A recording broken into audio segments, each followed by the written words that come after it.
What up, gangsters? What up, gangsters?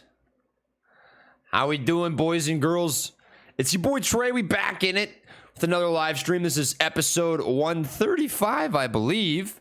It's great to see you. Drop some grillers in the chat. Start us off nice and spicy. I'm not late. It's 2 o'clock. It's 2 o'clock. What do you want me to? You want me to be there right when 2 o'clock strikes the exact bell? That's not possible. Not possible. Konbanwa to you as well, Mitchell. Konbanwa. Konbanwa indeed. Mitchell speaks a little bit of Japanese. I see it. I see that. I don't know if that's the right hiragana at the end there, though. I think you'd actually use the W-A. I know what you did there, but when you use the H-A, which is that symbol, Mitchell Anderson, that is for like watashi wa, which means like I blank follow through with it. That's the only like exception rule in the Japanese language. So I think it would have actually been the line. So if you were to draw that out, let me actually do this right now. I'll show you exactly how I think you would type out or spell out konbanwa. I think it would be like this. Konbanwa means good afternoon, good evening, essentially. It would be kon ban wa. This is Konbanwa. Konbanwa. Pretty sure that's how you type it. I could be wrong. It's been a couple of years since I took Japanese, but I'm pretty sure that's how konbanwa is written out. It's good to see you, Tom, Liquid, Zach, Vengeance, other Zach, Moses, Beats, Millie, Mitchell. Yeah, been a minute. I get that. Larry, what's up, dude? Richard, Piasek. Yo, one of the Twitch gang. Hey. My boy from Anti-Juicer. It's great to see you.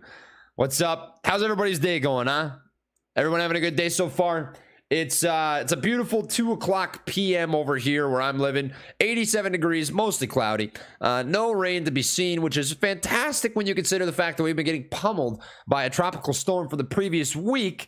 Flash flooding probably 2 of the last 7 days, which is pretty out there. I'm not used to that. Oklahoma didn't rain like that. Didn't rain near as much when I was living in Oklahoma. But Fayetteville, we'd be getting smacked. There's been a pretty decent amount of rain. Crush my AMC calls. That a fucking boy. Hey, I tell you what. If you're making money, dude, that's all that matters to me. Make money, collect that shit, and keep stacking. That's good stuff. Yo, what's up, Thomas?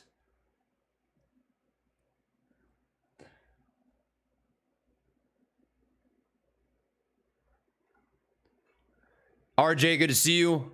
Lonnie.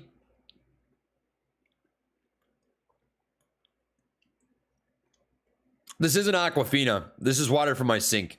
It's just tap water. Do we see 20s this week? Otto, I think it depends very heavily on CPI data coming out tomorrow, which we'll talk about. I've seen a couple different things regarding CPI data, which I'd like to discuss. We'll go over that and continue on with our day.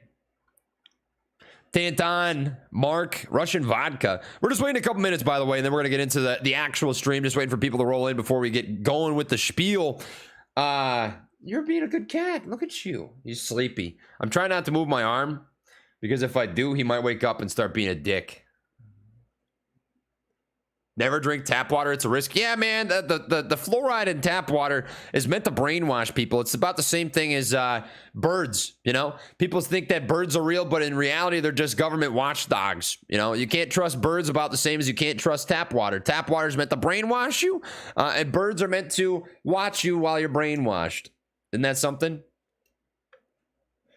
Oh, your cat is a boy, so you're kissing a boy? Oh, yeah. You want me to lick him?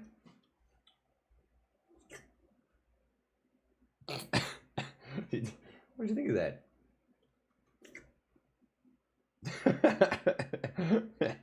Good boy.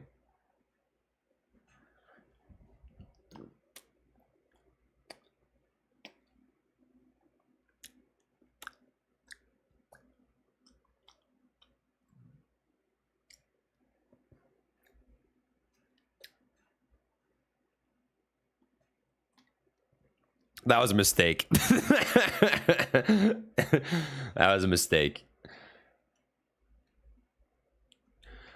That was a mistake. Tap water. Oh, that's something too, I suppose. That's something too. How you doing, Tim? Hairball? Yeah. No, he's been shedding like a motherfucker. Titan, I don't know if you guys know this, but cats can actually get something called cat herpes. It's a real thing, believe it or not. And Titan has it. To find out if your cat has herpes, cat herpes specifically, what you have to do is take one of their turds out of the litter box, bring it to your vet, and then they test the turd for cat herpes. And if it comes back positive for cat herpes, your cat has cat herpes.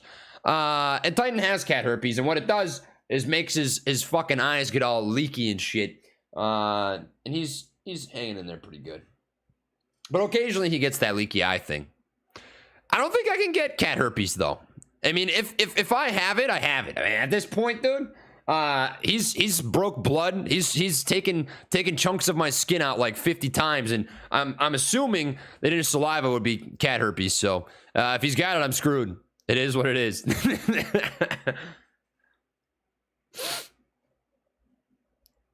It is what it is, dude.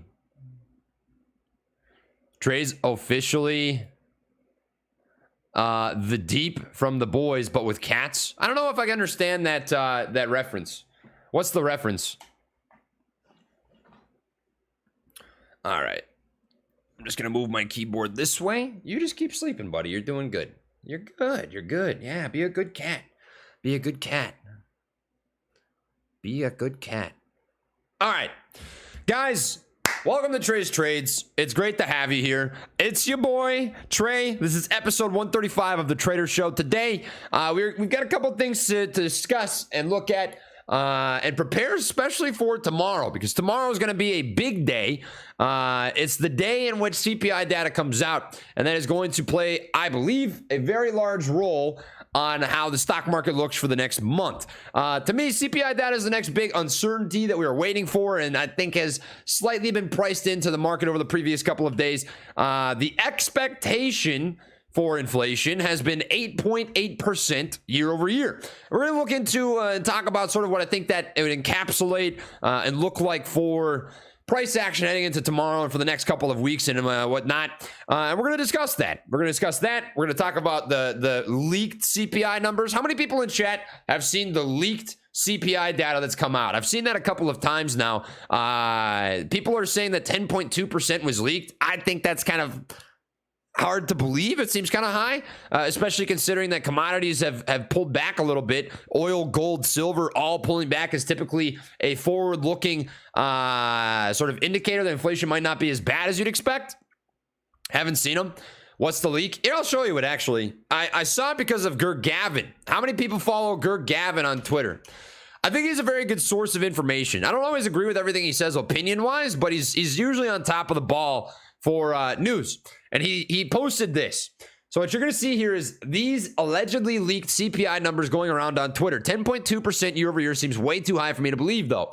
And what you see here is a news release, Bureau of Labor Statistics, U.S. Department of Labor, and it shows 10.2%. You can read this. The Consumer Price Index for all urban consumers increased 1.7% in June on a seasonally adjusted basis after rising 1.0% in May. The U.S. Bureau of Labor Statistics reported today. Over the last 12 months, the All Items Index increased 10.2% before seasonal adjustment. And IMO, from my personal take, my perspective, it doesn't really line up with what's happening with the market across the board. If you were to look at oil, if you were to look at gold, if you were to look at silver, all of these different commodities that I think play a pretty big role in the way that the market sort of moves. You can see that oil is really taking it rough today. It's down 7% or so. You can see gold taking it pretty rough. It's down 0.5%, silver down about 0.7%. I mean, there's a lot of blood across the board for some of these different hedges, so to speak, against inflation and the like. And this to me would inclinate that you may actually be getting a little bit of relief, or at the very worst, stagnation. I'd be surprised to see inflation at 10.2%. To me, this seems like a fake leak. I don't know. That's my perspective on it. But nonetheless, CPI data coming out tomorrow. CPI is just inflation, right? So when you're looking at inflation, the market prices things in a couple different ways. Let me just move my camera a little bit to the side here so we're more squared up. There's two ways to look at things, right? I've gone over this before. I'll go over it again just in case there are new viewers here. But there's uncertainty and certainty, and that's sort of what gets priced in on a regular basis. Uncertainty is the period of time before you are waiting for a catalyst. So if we were expecting a catalyst, and this is a chart on July 13th, right? This is July 13th. Bang. What the market's going to do is price in whatever they're expecting the news to be on July 13th. So if they expect it to be 8.8%, they're going to price it in. News will hit here. You transition to certainty. And then from certainty, when the data's out, let's just say that it's 9.0% or it's 8.0% or it's 8.3. From that point on, if this is July 13th, what you're going to see is the market is going to react. It's going to say either we overpriced, we underpriced, or we hit it just right. And it's going to decide from there what the stock market wants to do. Is it going to stay sort of stagnant? Is it going to go up? Is it going to go down? Typically, if it's just on the money or if they overprice, you see pretty massive moves up. It's not very often that you see CPI data come out and then huge periods of consolidation. That's what I'd personally be watching for. So with that being said, I think bullish scenarios and bearish scenarios for CPI, I went over this yesterday, but in case you missed it, would come out as this based on that sort of thought process. So uncertainty and certainty. If the expectation is 8.8% year over year, what you'd be expecting for a bullish scenario is anything lesser than that. I would say 8.6% or less is bullish, and 8.8% or higher is bearish. There is a stagnation example here. Maybe this is closer to like 9, but I'd say 8.8 to 9. It would probably be bearish. Maybe you get lucky. 8.8% you can see is sort of flat or slightly green, but the real bullishness will be if they overpriced. So just be watching for that. CPI data coming out tomorrow. You should have a great idea of what's to come with the market from that perspective alone. Artificially down by dollar strength. Dollar? How's DXY right now? DXY down 0.2%. Top of this rising wedge. I saw that the euro over to or is equal to the dollar now. How many people in chat saw that? The European dollar equal to the dollar these days? That to me is pretty wild. The Great Reset. I got to do it the way Ryan Tremayne does it. How many people watch the Ryan Tremayne One Penny series? Drop ones in the chat if you've watched the Ryan Tremayne series about turning a penny, bringing a penny to Mr. Beast. How many people watched that? Ones? It was a great series. Great series. Well, what he would always do if you didn't watch it is he could reset essentially his dollar amount. And anytime he talked about it, he would say this. He'd say, the Great Reset. Get down and do some fucking superhero pose or something. But I think that's really going to happen eventually. Great reset for the U.S. economy or the dollar or whatever it might be.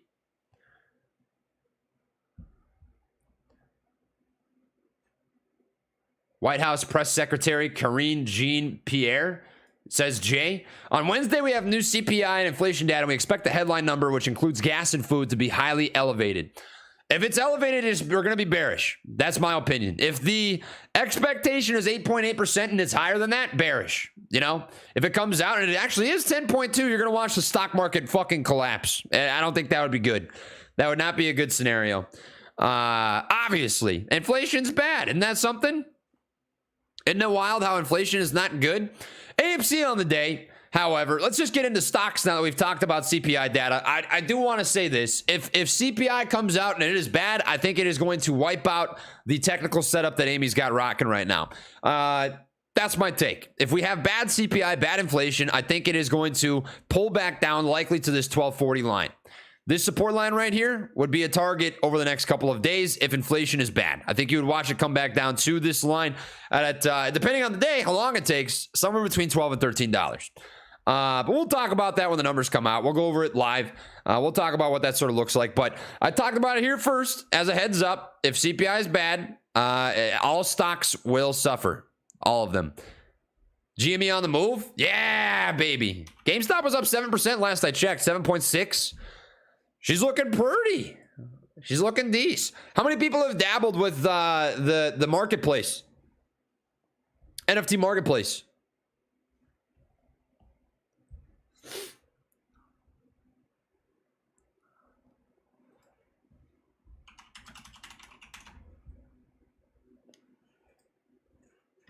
Yeah, if it's 10% inflation, dude, fuck. We're screwed. Wouldn't be good. I know you've been searching for someone. I feel like usually it comes out at 8:30 Eastern. 8:30 a.m. Eastern, I feel like is usually when CPI data comes out. It's not on the Fed schedule. Let me just check. CPI data release date. Okay, but that's old as fuck. There we go. 8:30, yep. 8:30 Eastern. You can expect it out at 8:30 Eastern. I'm actually going to bookmark this, so I've got it. I'm manifesting for 10%. See, here's the thing, though, Ramon. You're going to feel that, you know? I mean, we're already feeling it. Inflation data as it comes out is a lagging indicator, so don't get me wrong. But high inflation is not good for the economy. You know, it's pretty tough. That's pretty tough on people. You guys already know this, right? Billionaires, inflation doesn't really make that big of a difference. They got to pay a little extra for whatever products they have for their business, but they're living the same lifestyle. Inflation, who it really affects is the freaking 99%. Inflation sucks. I hope it's not 10%. I hope it's like fucking 7. That'd be great. That'd be phenomenal. Maybe for making money in the SPY on that given day, if you're trying to play puts, 10% is phenomenal, but that has real world effects, man. You know, that has real world effects. GameStop new intraday high. It's very close. GME over 140.46. Let's look at this on the 15-minute chart. Oh, this is a big one. This is huge. This will be big. This is bigly. This is a bigly setup. All right. What GameStop's got to do, I went over this a couple days ago. I remember when this last tapped the bottom of this little channel. We talked about it live at 113 bucks. What happened is this. It's got a back and forth sort of trading channel that you are watching right here. Touch point, bap, bap, bap, bing, bong, bing, bong. It just goes back and forth. Bing, ding, bing, boom, boom, boom, boom, boom. And I think it's going to keep doing that until it either breaks down or it breaks up. And that's what you're waiting on. Which one is it going to pick? And it is dangerously close to the top of this channel right here. Oh, it's tapping it. It's freaking tickling the pickle of that channel right now. Up 7.86%.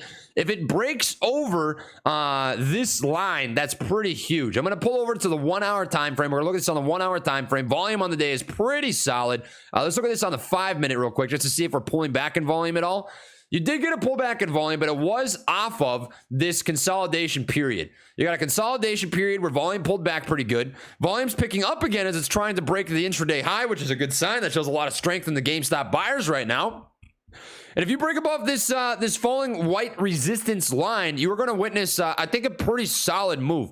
First off, you got a flat top at about $144.55, but then the next big one is about $161, $162. You could see this over the next couple of days if it breaks that falling resistance line and CPI data comes out and it's okay. You got a green light and the SPY is still strong and the market's still strong. You can watch GameStop rip another 20 bucks.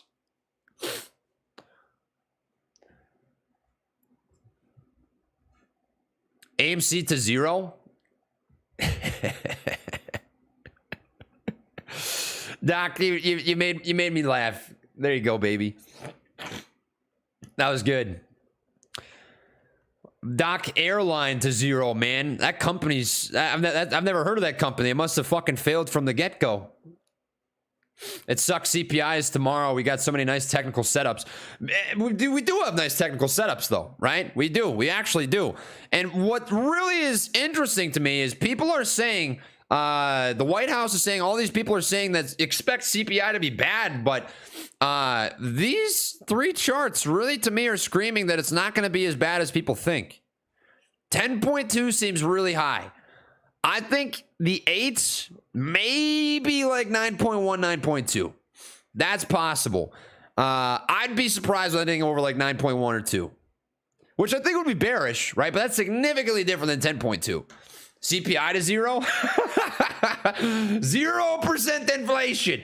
The Fed's goal is to have negative 20% inflation data. The Fed will not rest. We will not sleep. We will not piss. We will not shit. We will not have another McChicken until CPI data comes out at negative 20%. Until you are getting paid to fill your car with gas. Until you go to McDonald's and they give you $1 to get a fucking McCoffee. That is when we will be satisfied. That is what Jerome Powell is saying in his dreams. But in reality, that's not the case. Okay, in reality, the Fed's saying and Jerome Powell is saying, fuck, dude, we're kind of pissed out of luck right now. This ain't looking too good. It's just I don't know about that. Can you imagine? Like, how does that work? Was anybody in chat, by the way? Was anybody in chat around or alive? Well, I guess a lot of us were alive, but were any of you in the stock market when oil was negative? Did you actually get paid to own oil? Was that a thing? Like you essentially buy oil and they pay you. Did that happen? That's so insane to think about. How does that even work? Vigorous Toast, thanks for watching on your lunch break, man. I appreciate you stopping and giving time out of your day. Well, yeah, I know we were alive. I took it back. I took it back, okay? I took it back. I know that was a stupid thing to say. All right, I get it. Call me dumb. In case you were curious, this is when it happened. No, maybe not. I thought that was when it happened. Let me look at this on the yearly, maybe. The month. Maybe that was. Was that in 20? Was that really in 2020?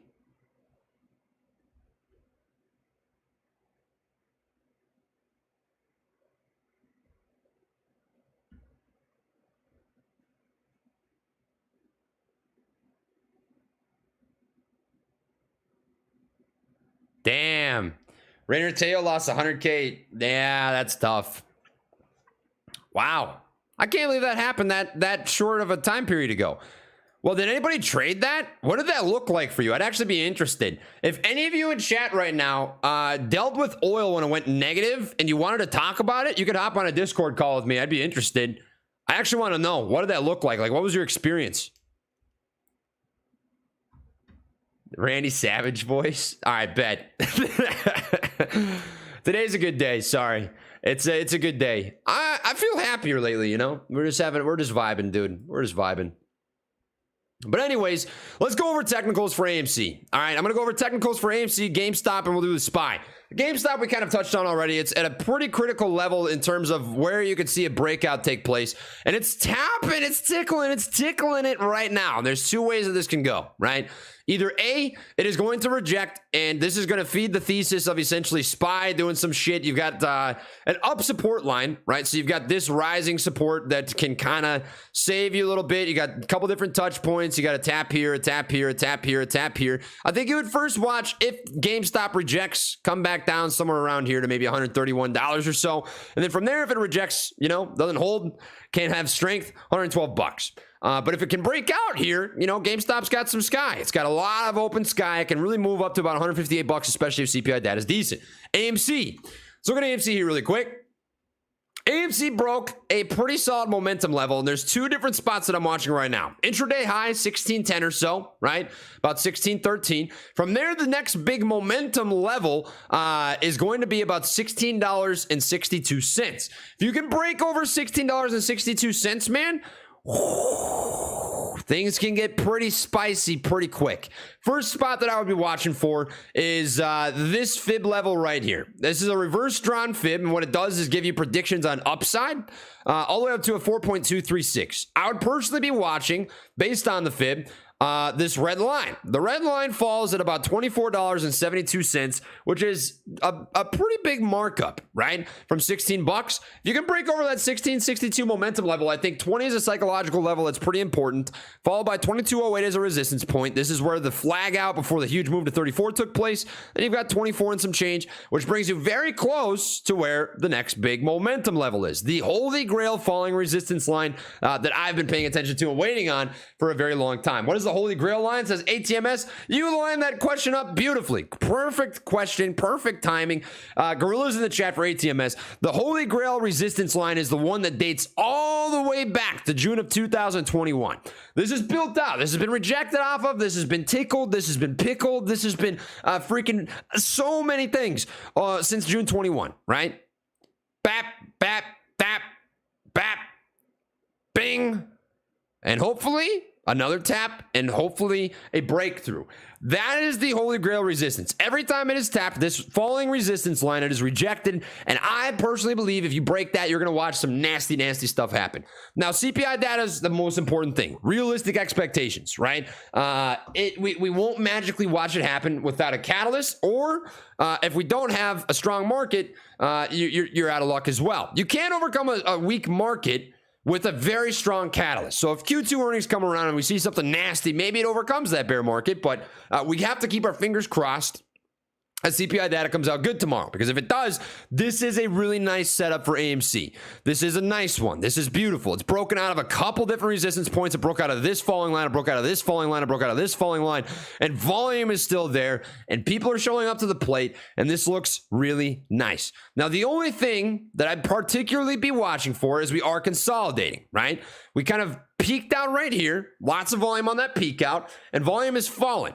And what you're going to be watching for is if it can come back up and test that 1610 mark, you want to watch volume continue to follow through, rise alongside it, right? Because if volume rises alongside it, that shows that there's strength in the buyers. The buyers are still showing up, and that you got a little more strength in the move. You got some more wind in the sails, which is what I'd personally be watching for. CP lie. Yeah. See, how many people, I feel like I've pulled this before, but how many people feel like CPI data is always just bullshit? They don't actually give you the real numbers.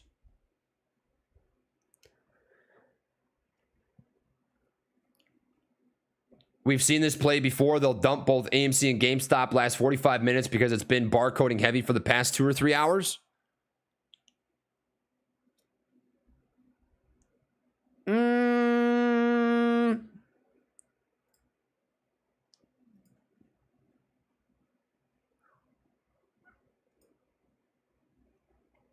I don't know about that. Guys, I'm the pessimist. All right? I'm the guy that's always fucking spoil sport and stuff. This doesn't look that bad. The big thing, I swear to you, is this. CPI. If CPI comes out bullish, we look good. If CPI comes out bearish, not so much. It just delayed things, you know? You'd be looking at a chart that would probably push its way down a little bit. Now, we don't cook with gas. We cook with Crisco, Tyler. You got to remember that, all right? Come on now. Come on now. You know how we rock and roll. What is CPI? Consumer Price Index. It is the inflation data that comes out every single month. It is expected to come out tomorrow at 8:30 Eastern, which is the same thing as 7:30 Central. Once that comes out, that is going to determine a lot of buying or selling pressure. And GameStop broke this falling resistance line. Nice volume on that move on GameStop. This is the 5-minute candles. You're currently trading at about $141.53, up about 8.79% on the day. And what you're watching for is a couple different levels now that we have crossed that line. $144.45 is the next horizontal level of resistance. And if you get a crack over that, you'd be watching the falling level, which dates back all the way to June of 2021. Touch point, touch point, touch point, touch point, touch point. This would be the next level that GameStop has to cross, which is only about $20 and some change away. But this looks like a pretty legitimate breakout by GameStop, up 8.72% on the day. There's a very clean move, very solid volume. Volume picked up off of that consolidation period. It's following through very cleanly. And this looks like it's got potential for a breakout. Now, what you don't want to see is this, right? You don't want to see a massive topping tail followed by a big 5-minute red candle after. Otherwise, this is a fake out breakout. The volume looks good so far, but you're waiting on is the follow through. Follow through on this is going to be key. Everything else lines up nice. You had the consolidation period, fall back in volume, pick up in volume as it attempts to break over that falling resistance line. Things are lining up pretty nice for GameStop. That is a good setup.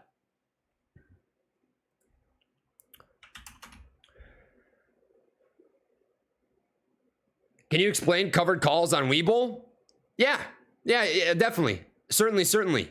Covered calls are the opposite of long calls. So if you're looking at things as long and short, a long call is buy to open, sell to close, call, right? You buy, call to open, sell, call to close. This means that you have one contract at strike price or SP, and when you sell it, you either sell it for a loss or a gain. You have the right but not the obligation to exercise if you'd like. Short, which is a covered call, is different. A covered call is sell call to open, buy call to close. And what this does, if you get exercised, is you have the obligation, not the right, to sell 100 shares at strike price if exercised. Your risk is opportunity cost. Risk equals opportunity cost. Typically, if you have a covered call, your broker is going to force you to have enough shares per contract that you're writing. So if you have 100 shares of Apple, you would be able to write up one contract to be able to sell one call to essentially write it against your 100 shares of Apple. So you could have one covered call at strike price of X. And they hold those shares by the off chance that you get exercised, in which case you have to sell them. And you can always buy back in if you'd like to do so. But that's how you'd explain a covered call. It's the opposite side of the trade, right? For every long call, a market maker or a retail investor or an institution or a bank or a hedge fund or whoever it may be has the other side of the trade. Most of the time, it's a market maker. So if you're buying a long call, market makers will typically have the other end of that, which is the short call, a covered one, right? Two-way street.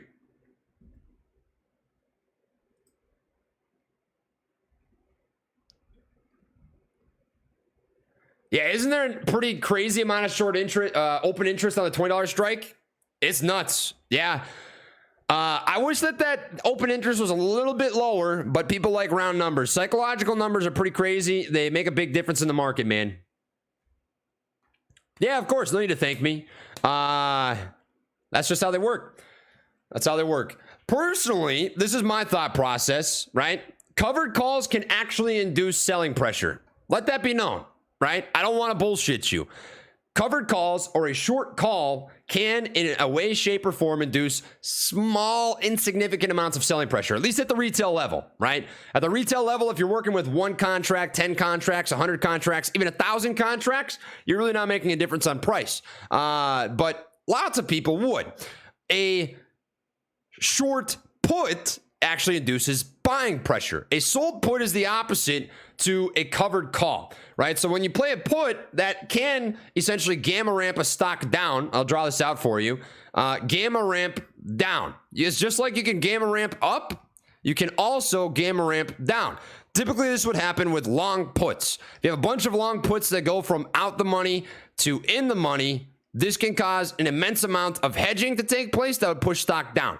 But the opposite side of a long put is a short put, which would mean if you get exercised, you're obligated to buy stock at your strike price, right? This is actually a really good way to, for any stock that you want, whether it's Apple, whether it's Tesla, whether it's AMC, whether it's GameStop, for anything you got out there, you can actually sell puts, and your risk essentially is price that you'd buy at if you get exercised. It's opportunity cost once again, right? Short puts to me, also an option. They make sense. Selling puts. That's what a short put would be, is selling puts. They also are called, in case you're curious, a cash secured put. They're called a cash secured put because if your broker isn't a piece of shit, they will make sure that you have at least enough money to buy 100 shares of stock at your designated strike price in order to sell that put contract. That's why it's called a cash secured put.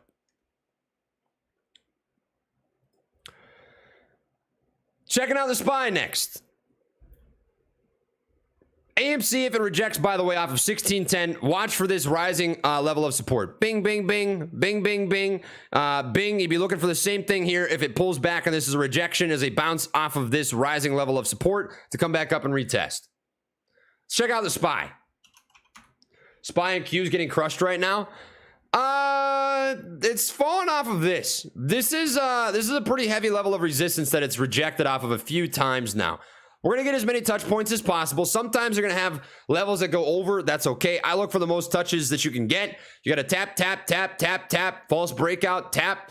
And it just can't quite find its way to holding and breaking over that line. Vecna. What's up, baby? Dude, Stranger Things is so good. It's so good. I've been watching a shit ton of Stranger Things Season 4 fan theories and summarizations because I get really deep into the lore of TV shows that I enjoy. So like One Piece, Dragon Ball Z, My Hero Academia, Demon Slayer, Attack on Titan. I've got a channel that I watch. His name is Anime Balls Deep. Welcome back, everyone. It's about the time to go balls deep. I watch those guys for like anime wrap-ups, and I've been doing the same thing with Stranger Things because I love the lore, dude. It's so good. So good. But anyways, when Kenny G get ass clapped, send him some popcorn. That'll clench his cheeks. That'll clench anybody's cheeks over at Citadel. That'll do it. When Amy breaks over 16 again, we need Lamp to turn into a strobe light. Oh, you know, I can actually probably do that. I feel like there's light bulbs for that, isn't there? Are there light bulbs that I could put in this and like remote control so I could get it to change colors and stuff? That'd actually be pretty wicked. I've seen One Punch Man, but not the newest seasons. I've only seen season 1.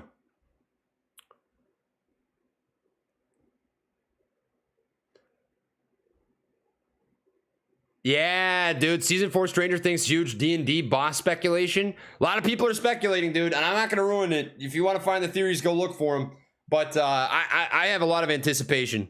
It's going to be dope.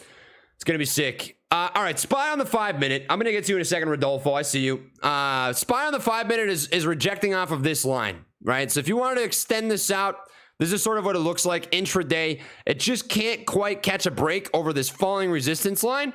And in terms of support, you're looking at this. That is your support line. You break down from this, things will get ugly pretty quick. SPY would really, really lose some steam and momentum if it broke down beneath that rising level of support that dates back to here. All the way back to 17 June, 30 June, 1st of July, 5th of July, 12th July, and then this next day, today, which is 12th July, if it doesn't bounce off that obviously be problematic. We're going to find out more as we go into CPI tomorrow, like I mentioned before. It does appear that SPY is once again showing some lower volume in comparison to what we've seen in the past, right? Very low volume day. We are only about an hour and a half away from close. There's typically a lot of volume the last 20, 30 minutes or so. So you could see a ramp up. But certainly there was a red day yesterday, and we're going to be watching to see how the market and the SPY reacts to CPI, and that's going to designate a lot of what happens with small mid-cap companies moving forward. Let me take a quick piss. I see you, Brian. I see you, Rodolfo. What's the deal with Go EV? I'll get into that as well. Brent, let me just take a quick piss. I was holding the pee before I started. I didn't realize it. I'll be right back.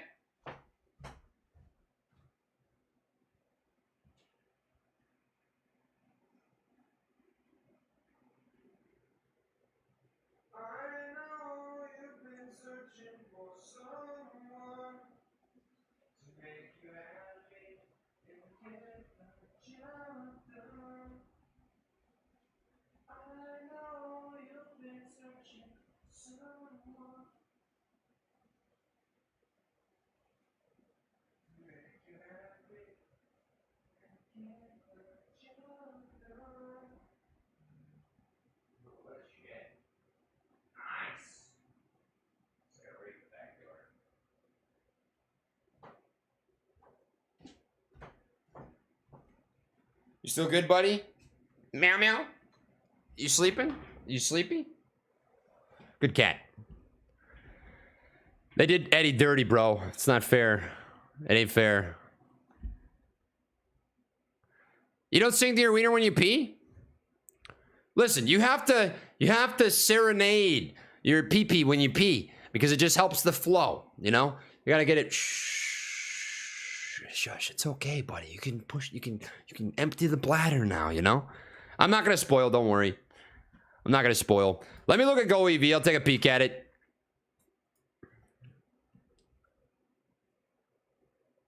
What the fuck? Oh, you see where that rejected? I drew that with a marker or with my my pen, but that right there is unideal. Tap, tap, tap, tap, false breakout, tap, tap. That's a pretty big rejection. That's pretty much spot on the money. Oof.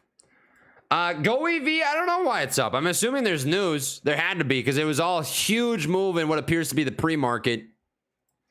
Massive, massive move in pre-market, pulling back a little bit here. If you're looking at this intraday, how many people are in Go EV calls right now? That's fucking gross if you got in that.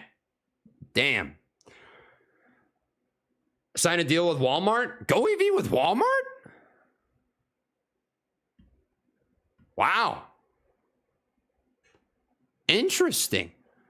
Is Walmart gonna Go EV their trucks or something? Their delivery trucks? I mean, it's an interesting move.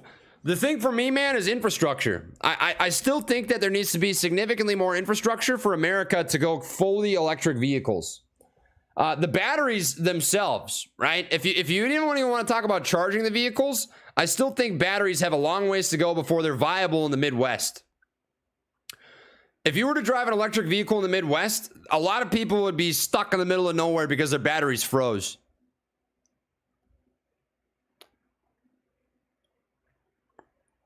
It gets pretty cold in Minnesota, you know? -30, -40, -50 when it gets really bad. But it's a process, you know? You got to slowly work your way into that sort of thing. And certainly there's progress being made. So that's probably what's most important at the end of the day. Chargers at Walmart parking lots. So there you go. Walmart would be chilling. Walmart would be chilling. What do you think about Baba? Is there more downside coming? I sold a put, $111, June 11th.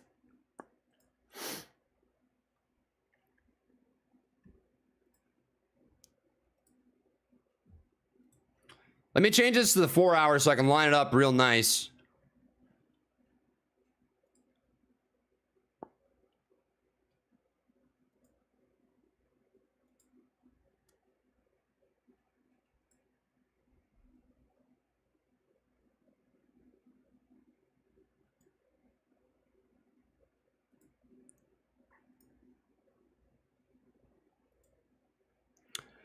So what this looks like to me, Baba, rising wedge, right? Typically when you have rising wedges, I'll draw this out in whiteboard really quick. If you have a rising wedge, which is considered to be a consolidation pattern, right? Rising wedges, bullish triangles, falling wedges, all of these different patterns. Typically what you'll see happen is it's ping-ponging back and forth.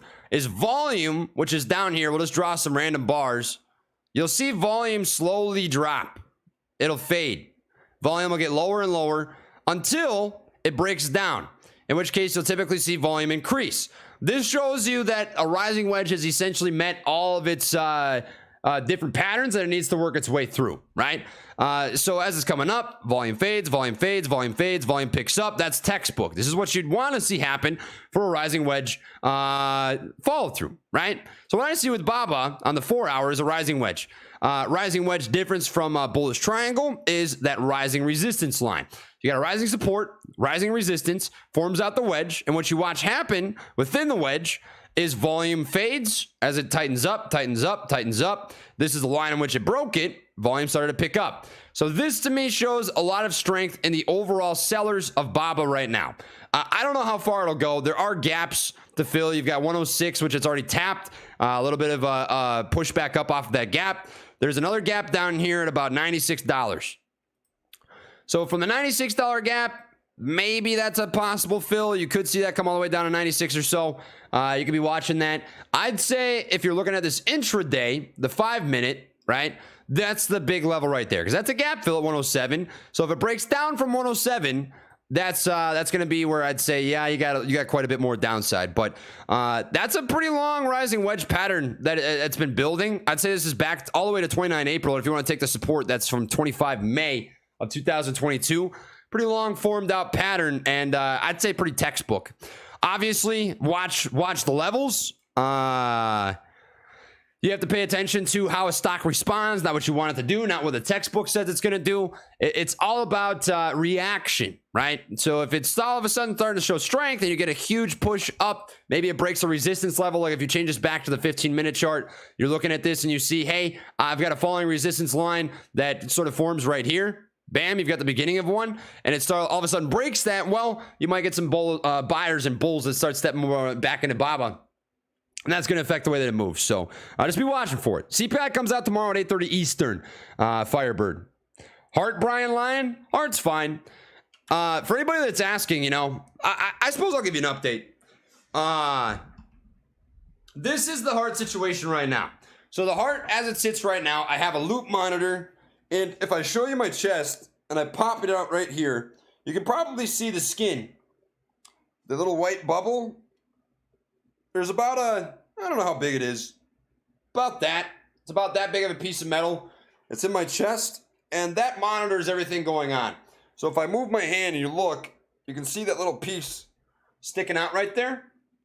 That takes care of everything for now. Eventually, I'm going to get a cracked open chest surgery. It'll be an open heart surgery, and I'm going to get the hole patched. Essentially what I have is a PFO. Some PFOs are harmless. Mine doesn't happen to be harmless. Mine happens to mix oxygenated and unoxygenated blood when I get too excited and when my heart beats too fast, which can cause me to pass out, have ladder infarctions. And if I don't have ladder infarctions, which are heart attacks, I just pass out, you know? So got to get that done eventually. I'm not stressing on it. It'll happen eventually. Life just goes on, you know? But I haven't had any problems. I've been pretty good. I've been doing good about keeping my stress levels low. And I'm feeling pretty good, you know? I don't want any sympathy, none of that. As I'm actually feeling pretty healthy. Things are good. I'm hanging out. 6-pack, Steve says. 6-pack of beer, more like. My chest is getting bigger, though. I'm getting a little bit thicker. I've been working on it. I will be able to run after the surgery. And here's an actual question, chat. I want your opinion on this. This is kind of personal, but I'm being honest with myself, and I don't know what the right answer is. If I start running again, I'm not going to want to just run for fun. I'm going to want to run to be competitive. So is it worth it to really dive that deep into running? Because I feel like that's going to suffer in terms of how much time and energy I give to stocks.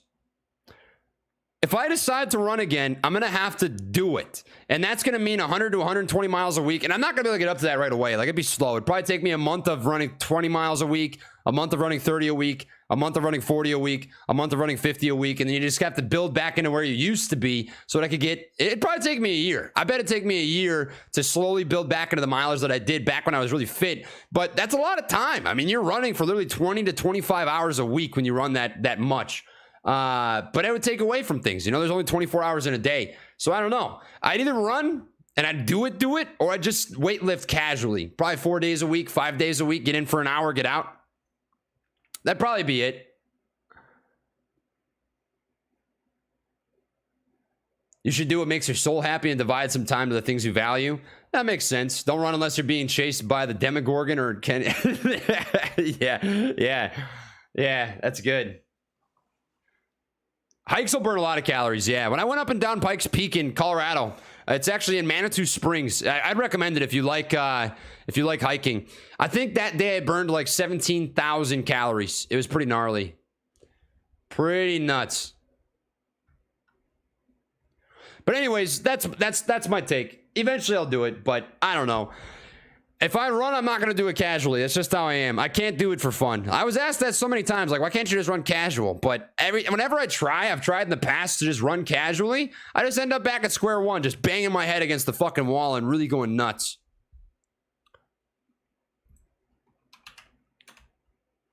Yeah, new high on GameStop. This looks like a pretty legitimate breakout. Volume's a little low on this, actually. We got time, actually. Let me go to the 5 minute. 5 minutes gonna be more useful. Yeah, 5 minute, you look really good. GameStop looks strong as fuck. I mean, this looks really nice. GameStop up 9.42% on the day. Very strong move. What you're watching for now on GameStop, the different levels, is this. Ideally, if you ask me, what I'd like to see is it to bounce off of this falling resistance white line. If we come back to the 1 minute, it might have done that. It got his comeback like this. No, maybe the 5. Sometimes trading view gets a little glitchy. Yeah. No, it did it. That's a clean transition.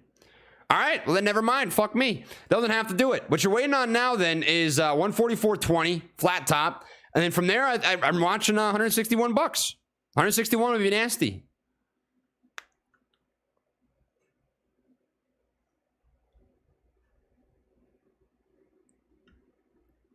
$13.50 Amy call expire August 5th. Would you ride or take profit stats? NFA just asking for another 8. Adam, I'm not going to give you an answer on that. No, I'm just not gonna do it. You know, that's not my decision to make. I spent a pretty good amount of time going over what I think are the bullish and bearish scenarios for AMC. I think if CPI data comes up and it's bad tomorrow, that AMC is going to get invalidated. All the bullish setup that we have will become bearish. I think that's the case. I think if CPI data comes out and it's good tomorrow, then AMC will be bullish. It'll continue on with the pattern that it has. Those are the two scenarios. I think that you have to make the decision that's best for you. That's entirely up to you, Adam, or whoever your friend is, right? I'm not going to make that call for you. Heart's only good for so many beats. That's why I don't run. I don't waste good beats on running. But here's the thing. Running actually adds beats. Runners typically live long. And they have good sex drive. If that's of interest to you. If you want to perform well in the bedroom, go for a couple runs a week. Big difference. What number for CPI is good or bad for us newer apes? Sorry, I'm sure you already said it. Don't worry about it, man. Don't worry about it. This is my opinion. This isn't the gospel of the Lord, right? I could be right. I could be wrong. But what I am paying attention to is this. Uncertainty versus certainty. Expectation has been 8.8%. Expectation ties in with uncertainty. So if big money is expecting 8.8%, what they're going to do is sell or buy according to what lines up with what they expect for news on July 13th. If you were to look at the previous couple of days of stock market trading, you look at the SPY, what you're going to find is it's been, didn't type that right, SPY. You're going to find that they've been a little bit bearish, slightly bearish on the SPY the last couple of days. So they've priced in a little bit of a bearish nature to CPI data. So if you ask me, if expectation's 8.8% and the uncertainty is what is CPI going to be, if certainty comes out and actual CPI data, actual inflation is lower, it's like 8.3 to 8.5, maybe it's even 8.0, stocks will go up. If it's at or above 8.8%, I think stocks will go down. Even at, you might see a little bit of pressure to the upside, right? But certainly 9.0% or higher, bad news for the market. You'll see things go down. Do I think that competitive running might have contributed to your heart problems? Yeah, get this. Story time. We got story time with Trey. You want to hear how my heart problems got bad? It was actually because of running. No joke. No joke, no joke, no joke. So when you run, your heart is a muscle, right? And just like if you lift a whole bunch, your arms get bigger. If you use your heart a whole bunch, your heart gets bigger. And when I was born, most babies are born with a PFO and it'll actually shut itself, but mine didn't. I had to have had a very small PFO, which is a hole between my left and right ventricle. And as my heart grew, the hole grew, right? Because the muscle stretches. You can imagine like a tattoo, right? So if I have these tattoos on my arm, and all of a sudden my arm got 6 inches wider, 6 inches more thick in diameter, right? The tattoos that I have would stretch. Because they're already there, right? The tattoos would have to stretch with the skin and it'd probably look faded. It'd probably be all fucking goofy looking. But with a heart, since I don't have a tattoo, I just have that hole. The hole stretches. So 12 years of competitive running led to the hole getting bigger and bigger and bigger and bigger and bigger and bigger until it became more inefficient to have a bigger heart than a smaller one. So it actually was running that caused my heart problems. No joke. I think that I would have been A-okay. The hole would have never gotten to that point where it was bad if I didn't run. But I don't regret it. You know, it was fun. I enjoyed the time. I had some really great memories, but that was certainly a piece of it for sure.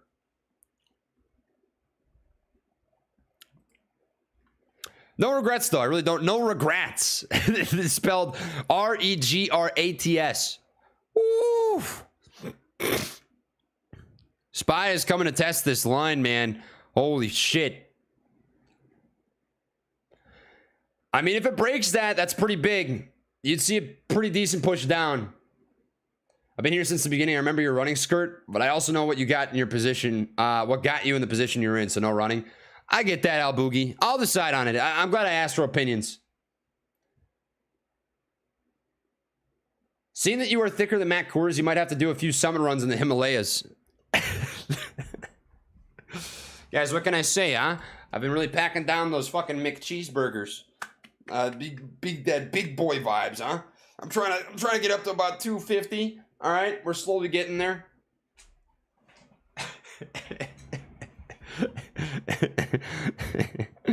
I am a thick boy now. Welcome me to the thick boy club. It's a big club. You can only be in it if you're big thick. That's funny as hell. That's good.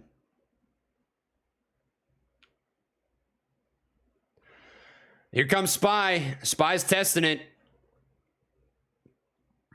Rejected off this line. Testing this rising support. If you don't get an immediate knee jerk off that line to come back up and test here, I think you're going to watch some sell-off happen. It's going to be bad. That will certainly bleed into everything else. This, to me, is some price in for CPI. I think you're watching some more continued price in for CPI. Why is Spy dumping? CPI tomorrow. Anticipation for inflation, that would be my guess. Is Coors really thick for real?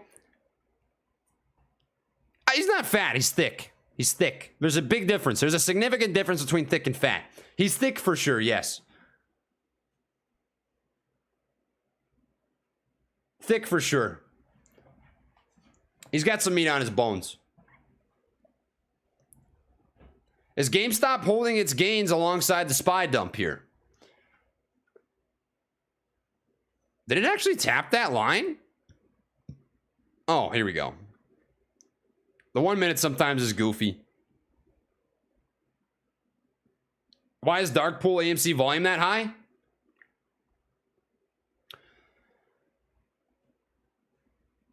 The wholesaling off-exchange market, which is what I'm assuming you're referencing, has high volume for two reasons.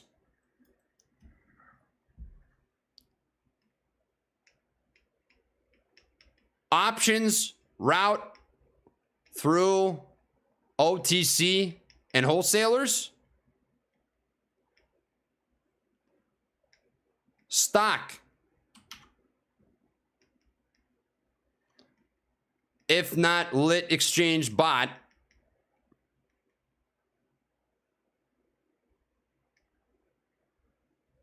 routes OTC wholesalers. And both of these examples, your primary suspect is actually Citadel, the market maker. Citadel, the market maker, handles OTC / wholesaling of options. And what I mean by that is when they hedge and unhedge, they typically do this through wholesaling. And stock, typically they route OTC and wholesaling. Citadel does that. A big difference is to route your order lit exchange, which bypasses the optionality for your stock to be filled OTC or wholesaling.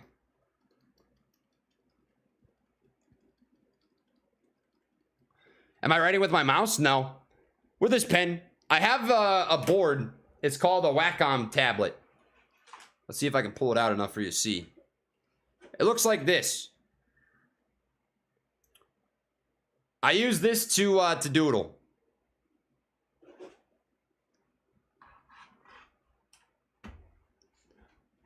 This essentially acts as a mouse, the pen. I call it the whack off. The whack on, whack off tablet.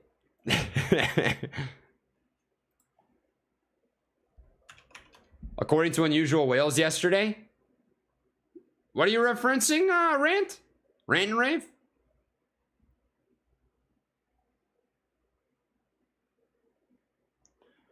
Representatives for Three Arrows Capital, 3AC, have asked the U.S. Bankruptcy Court in Manhattan to force the cryptocurrency hedge fund's founders to participate in the liquidation proceedings, saying, wait.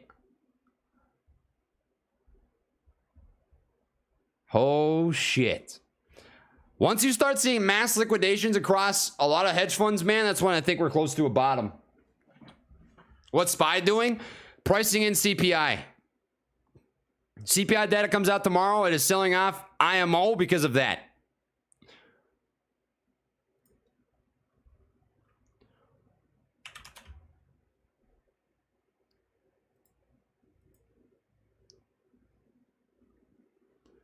Same thing happening with AMC and GameStop. Both rejecting a little bit off of SPY sell-offs, SPY weakness translating certainly into market. Let's check how Tesla's holding. Tesla, very similar. AMD, very similar. Nvidia, very similar. We'll check Microsoft, very similar. Apple, very similar. Everything looks pretty similar across the board right now. Everything's sort of carrying the same weakness from the SPY sell-off taking place. It did break this rising support line. I expect that to be a pretty hardy move down. And what you're watching for and what is actually happening is volume is following through alongside this. This is only 1 minute of the 5-minute candle so far, and it's got very high volume. Volume is increasing as it's breaking down from that overall rising support line. That shows an increase in strength for the sellers, as we currently are sitting at $382.01, down about 0.59% for the SPY. That is a pretty clean breakdown from that rising support line. To know for sure whether or not this is a true breakdown, what you're watching for is a retap of what was previously support to then be resistance. You may not even get that because this is a pretty high volume sell-off taking place. That is a monstrous sell-off by the SPY, breaking down off of that move. Best case scenario is Amy hold 1540 if this dump I called continues. Ken Griffin, very matter-of-fact-ish. Hey, you know what? Power to you, man. Power to you. That's the price in for CPI is certainly taking place. Uncertainty will transition to certainty. We'll know more as things happen tomorrow. But I have actually, I think you guys can see this too, right? If you were to compare, what does your crystal ball show? I have no crystal ball, man. I've been right, I've been wrong. I take guesses, educated guesses based on lines, and you guys take guesses based on whatever you think as well, you know? I think a lot of what Amy does is going to be determined tomorrow. And that's what I'm going to talk about today. And that's what I have talked about today, is CPI data coming out tomorrow. I think best case scenario for Amy as the SPY sells off, because it did just break a pretty critical support. I think Amy's going to follow suit as it bounces off of this right here. You're looking for relative strength in comparison to the broad market. Bounce off of this right here is going to be a very good scenario for Amy as it's rejected off of 1610. If you get a bounce off of that, that'd be a good shoe, right? Good shoe bouncing off of, it would line up pretty well actually with that 1534. That's what I'd personally be watching for. Show Titan. Yeah, I'll show you guys Titan quick. He's kind of sleeping right now. Hey, buddy. Hey, are you good? How you doing? There you go. Hi, Sleepy. Hi.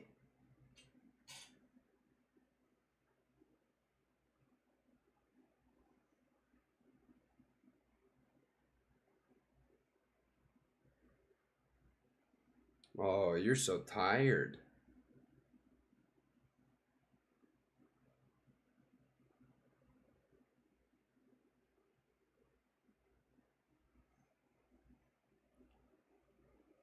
Hi. Thumbs up for Titan.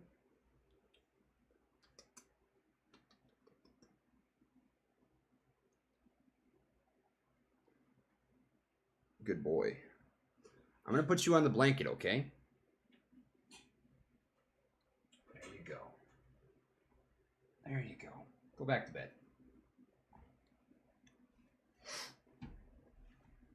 SPY dumping. Yep, it broke a really critical support line, man.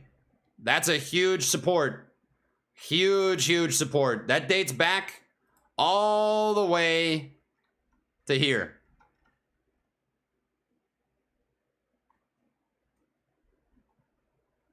I gotta clean up my chart, man. Drop some freaking F's for my messy ass chart. What is all this nonsense? What I gotta do, what I gotta get in the habit of is erase the lines that I draw when I'm like walking through things. I'm a very visual guy. I feel like everybody says that. Everyone says, I'm a visual learner. I'm a visual learner. But I am a visual guy. And I like to draw lines, and I never fucking delete them when I'm drawing. But that is certainly weakness in the SPY. Big support that it just broke.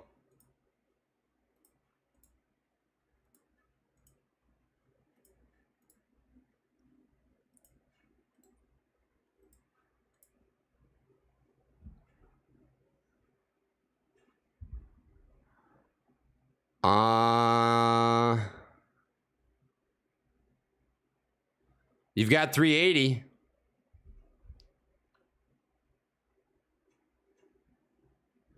Double topped.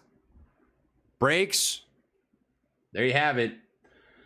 Rectal bleeder. I have 810 SPY puts 350. You think SPY dumps AM, or would you take profits now? Not advice, just if it were you. August 10th, 350 puts, huh? Donut review tomorrow? Yeah, I'll buy a donut tomorrow. Why not?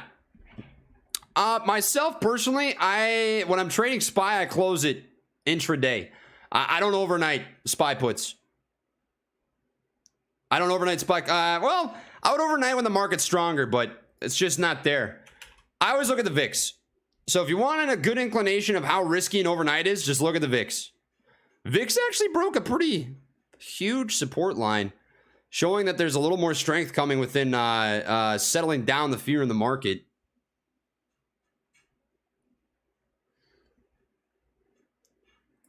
Actually, this seems like a really solid narrative for this.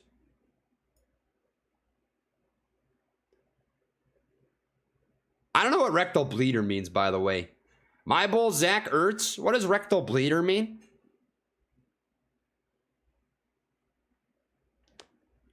All right, I can't speak for you, right? But what I will say is typically it is a good thing to sell into strength.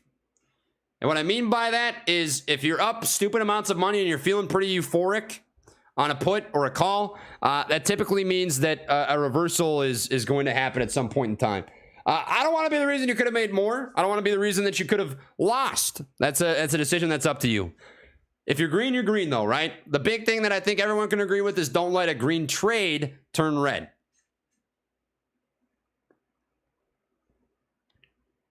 Asking price for the cat, not for sale. He's a big asshole, but he's my asshole. $6.90. You're gonna have him for $6.90?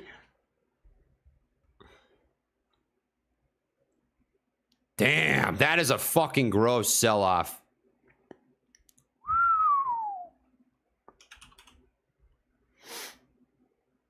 I mean, relative strength-wise, AMC is holding up pretty strong. Asking price for lamp. If I ever sold lamp ATMS, it would just be for like charity or something. That lamp has gone everywhere with me, man. That thing is a historical monument.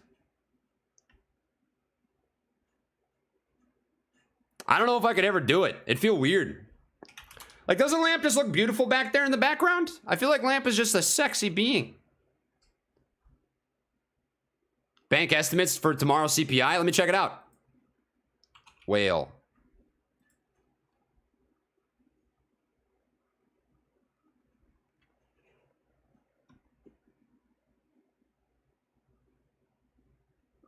Yep.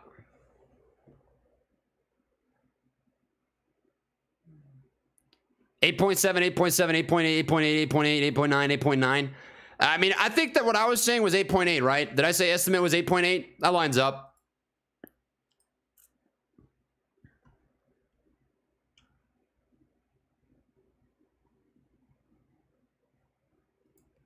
Yeah, this lines up the uncertainty certainty thing. Check this out. CPI expected versus actual and SPY returns by year. Average 1 day return.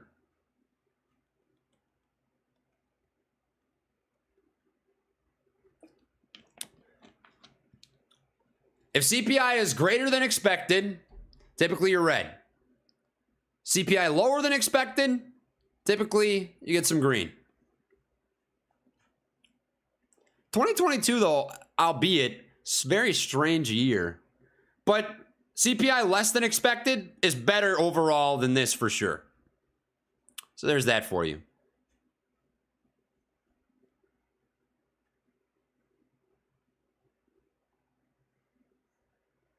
What reason did the market start selling off? Michael, I don't think it's very, it's not just black and white, right? I think there's a few reasons. This is my thoughts, chat. Let me know if you think I'm right or wrong. It's obviously up for discussion. I'd be open to ideas as well. But to me, it's two things. CPI data pricing, because CPI does come out tomorrow, and I would assume that there's some final last-minute pricing, selling taking place for hedge funds. I think inflation is going to be bad, right? They're just kind of pricing in their expectation, which does seem to be a meeting of about 8.8% expectation, right? CPI data, technical breakdown. This is why lines matter, right? Let's just say hypothetically that you wanted to make money, right? If you wanted to make money, there's a way that you can look at this. The SPY. SPY breaks this support line. Where does the support line come from? Let's look at the last hour. Bam, bam, bam. False breakdown. Bam, breakdown, right? Off of that, you can see volume picks up. It breaks that. Volume picks up a lot. That's an opportunity for a push down, right? Huge push down taking place off of that breakdown. That's why. To me, technical breakdown, CPI data, pricing. Now, maybe I should get a donut. I wonder if I could get a donut here before stream ends. Now I'm curious. Should I try?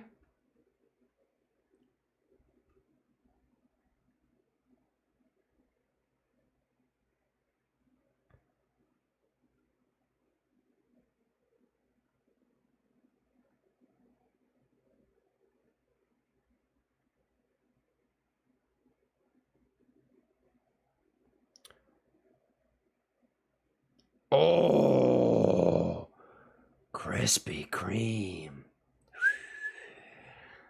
Oh,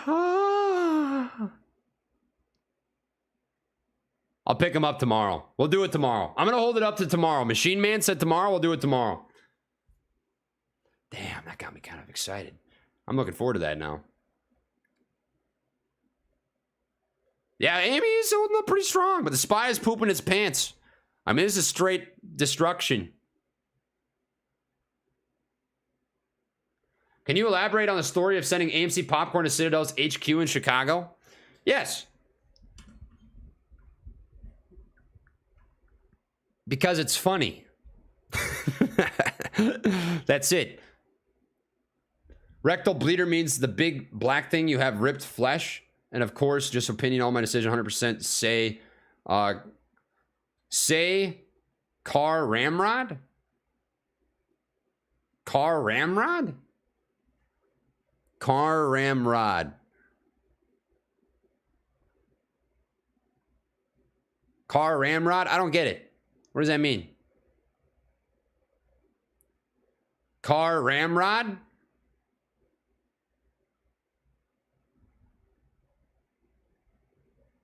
Oh. No, I've seen Super Troopers. I didn't remember that, though. That's a movie about the cops with mustaches. The goofy-ass cops. Yeah. I take a lot of inspiration on my my facial structure because of them. Gotta be a big facial structure guy. You gotta make sure that shit's squared up. Get it squared up. Ha. Sad, dude. Ortex data, 17.43%. Short interest of free float. We got a cost to borrow average of about 12.86%. It has dropped. Days to covers about 3.4, still pretty high. Free float on loan is 26%. Shares on loan hasn't changed too much in the last couple of days. Still 138 million. Last I checked 2 days ago, it was about 140. Wolverine, I believe it. I believe that. Am I friends with Roaring Kitty? No. He's never talked to me once. Come on, guys. Come on now. Come on now. I still have lamp, Justin. Frozen peas and meat juice. It's back there. You don't see lamp in the background? Look at this. Come on now. You know me better than that.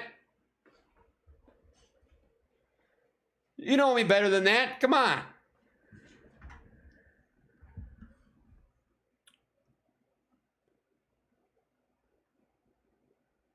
Is Trey Farva or Rabbit? Do a poll. Hold on.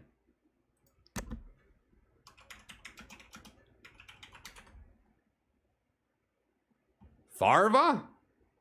Do you mean ferret?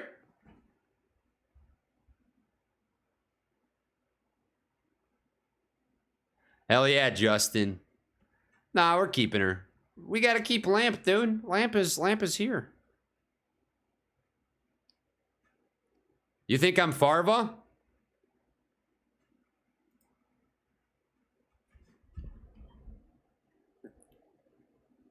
Hi. I'm Farva. Hi, how are you?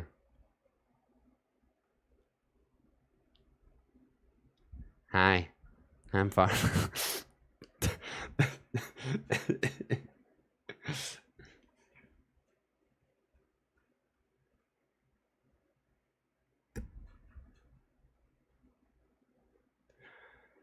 Oh, man.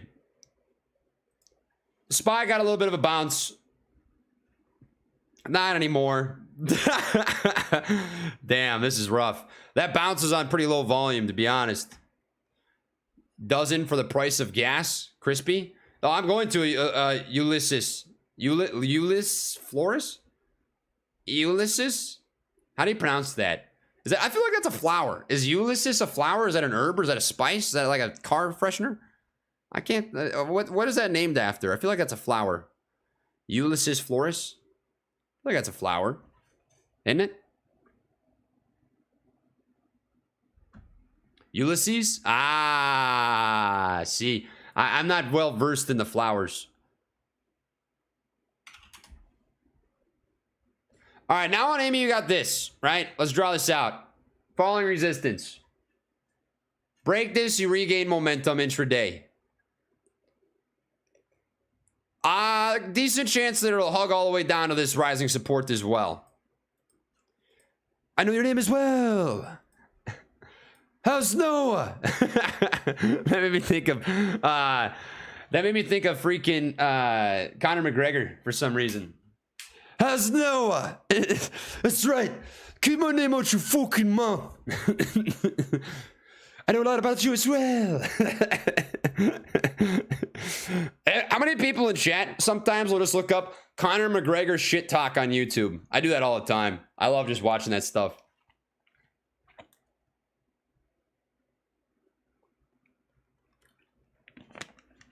Say, can I get a liter of cola? Can I get a liter of cola? Eucalyptus. Oh, yeah, that's it. Ulysses. Ulysses versus eucalyptus. That makes sense.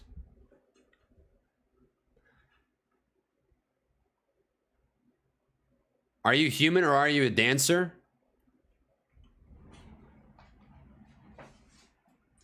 I don't know. You tell me.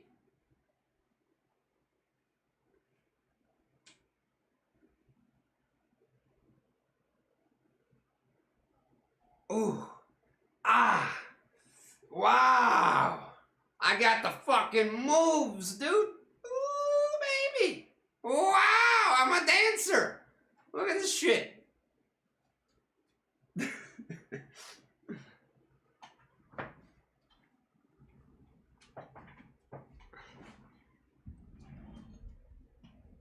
That was awful. Awfully good. Maybe I should try out for America's Got Talent, huh? Trey, when the spy is literally dying. Oh, man. I bet there are women outside your window now.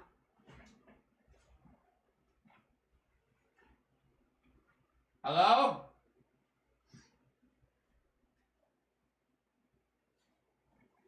Looks clear. I checked though. I appreciate you telling me. I don't know. I got a little nervous. Only friend in my life is I couldn't even say it out loud.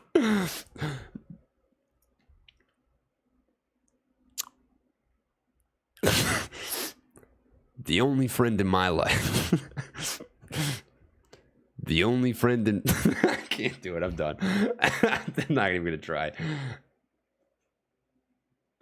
Not even going to do it, dude. Chat, you guys are ridiculous. You guys, I don't know what to tell you. All right? I don't know what you want me to say. If all 17% of AMC short interest is bought back at once, will the price go up the same percent amount, or is it the Wild West and just go up drastically? It is very hard to calculate. The best way to maybe get an idea, let's hypothesize, right? Let's just say that all 17% of short interest on float covered now, right? And that this data is accurate. This is about 85% of exchange reported data. The other 15% comes from, quote, friend-to-friend lending. This can happen when a bank, let's just say you're an exec at a bank, loans to another exec at a bank, a different bank, maybe, right? Shares. You can do that and not have to report it if it's a friend-to-friend transaction. That's the case, right? So based on that, 90 million shares, excluding that, excluding ETF short interest, excluding puts, excluding lots of different factors, right? If all 90 million shares covered at the same time, same day, you'd have to look at the volume. The volume would tell you everything. Let's just look at the volume and say that it was to happen today. Well, based on that, you can see that today we have a total of 47 million volume. That would be a double up food bucks on volume. And if that was all buying pressure, the stock would go up pretty immensely. Percentage wise, couldn't tell you. But if you had 90 million shares comparatively to 47 million, that's a lot of buying pressure. It's a big, big deal. That would do something pretty wild. Couldn't tell you percentages. I'm sure there's an algorithm out there that could code that for you, but I don't know how it would work. What I will tell you is it'd be very improbable, very difficult because of this metric, days to cover. Currently, days to cover is at 3.4. And what that means is based on the time frame of 3 months, if you were to take the average daily volume and you get that number over a 3-month period of time, and you take the short interest and you divide that into an equation, it would take 3.4 days to cover based on that average daily volume over a 3-month period of time for all shorts to exit positions. So now it's not even possible. You'd have to see a significant increase in volume. You'd have to see a significant increase in demand and buyers to match that who want to actually buy a shorts share. Right now, volume's pretty low. Based on that, it would take 3.4 days for shorts to get out of their positions of 90 million total short interest. Hypothetically speaking, right? We rip tomorrow. If CPI comes out and it's beautiful, well, fuck yeah, we will. Hell yeah, we will. If CPI comes out tomorrow and it's actually good, we go mad. If it's bad, we go bad. It'll be nasty. Based on TA alone, this is pretty bearish. SPY does not look good. This is an ugly chart. Ugly. Not great. That's a pretty big support it just broke. Volume, very strong for sellers right now. You had a significant ramp up in volume when it broke that support line. This shows you that bears are completely in control of the SPY right now. And I'd anticipate that that's probably the note that you're going to end the day on. All can change in the flash of a pan, though, if CPI comes out better than expected. So that's what you're waiting to see. If it comes out as is, 8.8% expectation, wash, right? Could go either way. But if it comes out below, bullish. Comes out above, bearish. Not good. Otherwise, I think you guys are just going to watch the SPY collapse today. It's not a good look. SPY doesn't look good.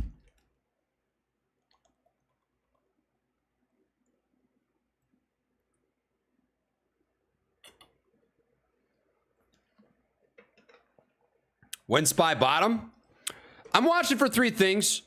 Keep in mind, I'm stupid. Drop some F's in the chat, okay? I've only ever watched and analyzed a single bear market. I've lived through one, right?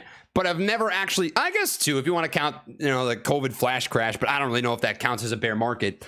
What I would say is this, based on the fact that this is new to me, based on the fact that I'm just doing my best, based on what makes sense, I'm going to watch 3 things. CPI, trend downwards, which means it has to be a trend. You can't determine a trend off of one data point. It has to have, I would say, three months in a row of inflation going down.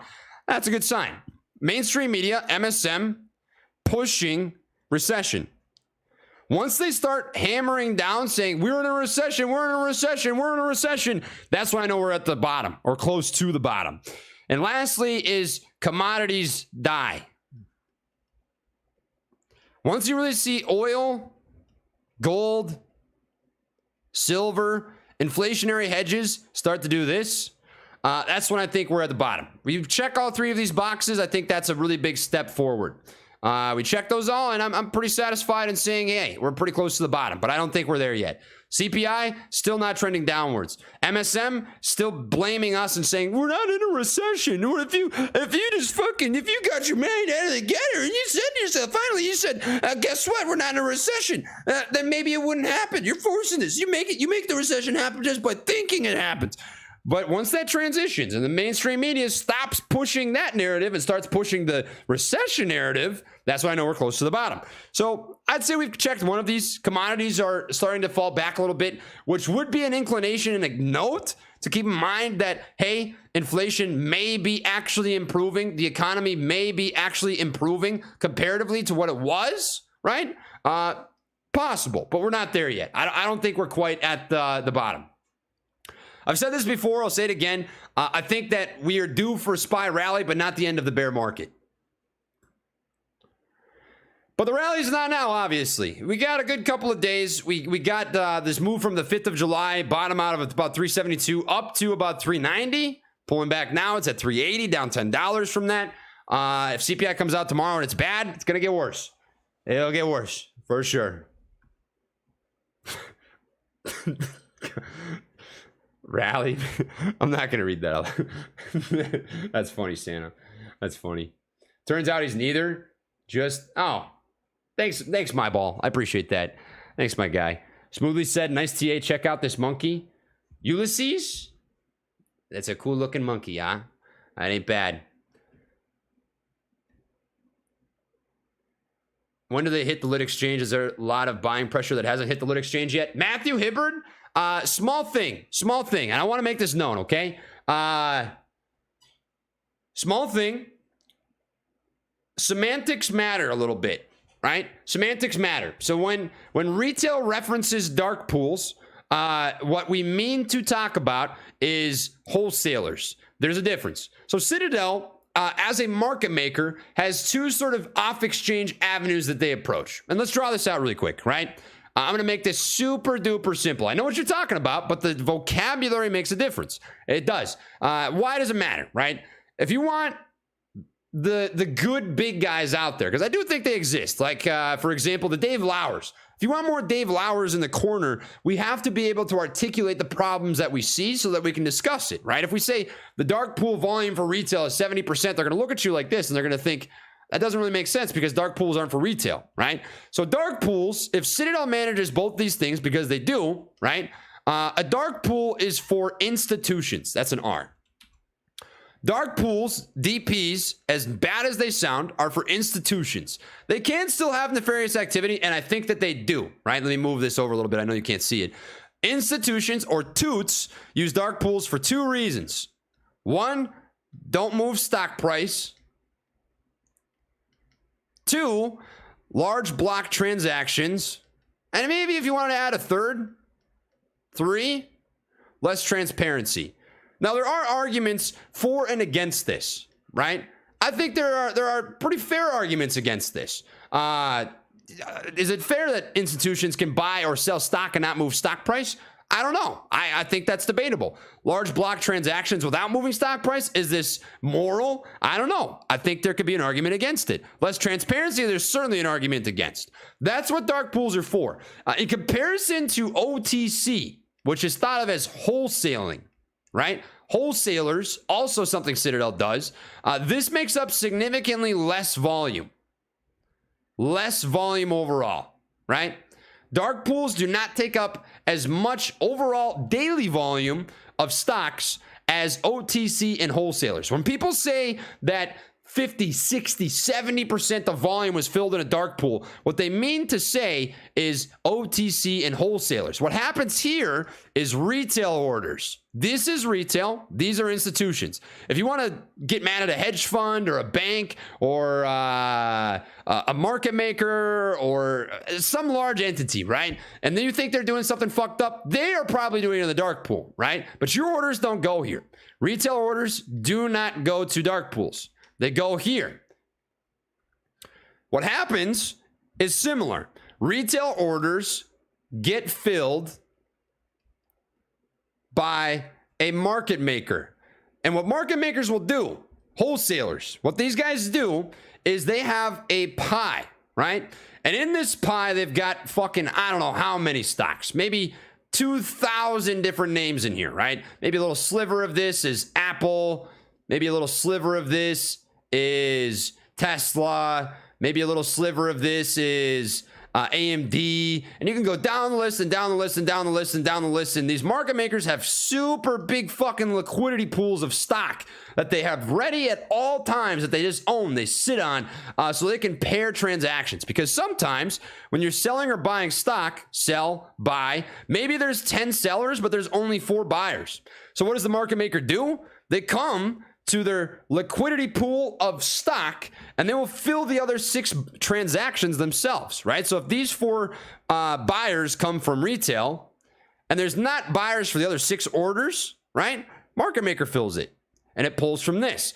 The problem with that is sometimes your buying pressure or your selling pressure is not realized in the moment because a market maker could have bought or sold the stock that you are trying to fill ages ago. And the best way possible, if you want to Google arbitrage, arbitrage can very easily take place with OTC and wholesaling. And that is the idea that you could come to this, right? Let's just say that a market maker bought stock for $6.60 and they want to go to a different market and they see, hey, I got this for $6.62. We can make a fucking 2-cent difference and charge $6.62 even though we got it for 60 cents. Bam, arbitrage. It's a way that market makers are able to profit an extra couple of cents.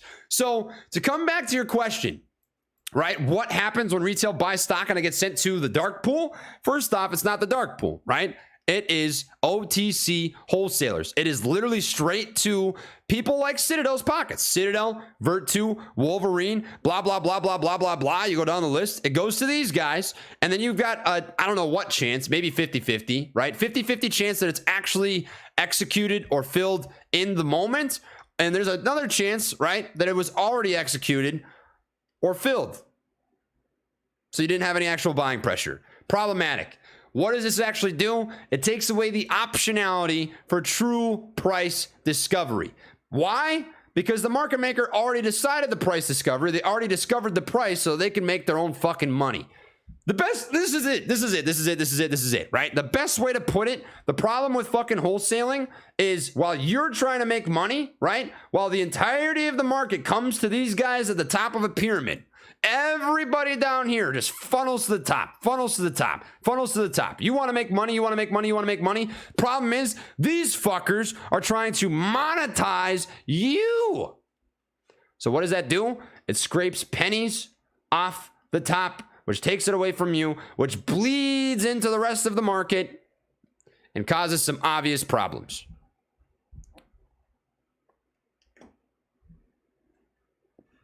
I know that was long-winded, I apologize, but hopefully that answered your question. I know that was a long answer, but I wanted to, because that was a really good question. That was a fair question, and I hope that helped answer it for you. SPY is still dying, in case you're curious.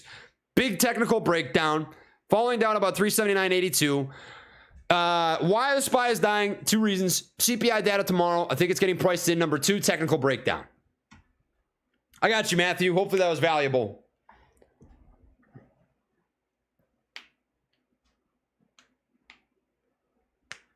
It's a scam, dude. I really do think this, and I think a lot of people in chat probably feel the same. You guys let me know. But the market, really? What you're pitched in school is so simple. In high school, I was told, listen, if you just put fucking a couple $1,000s a year, $6,000 a year into your Roth IRA. By the time you're 67 years old, you're going to be able to retire. You'll have $1 million.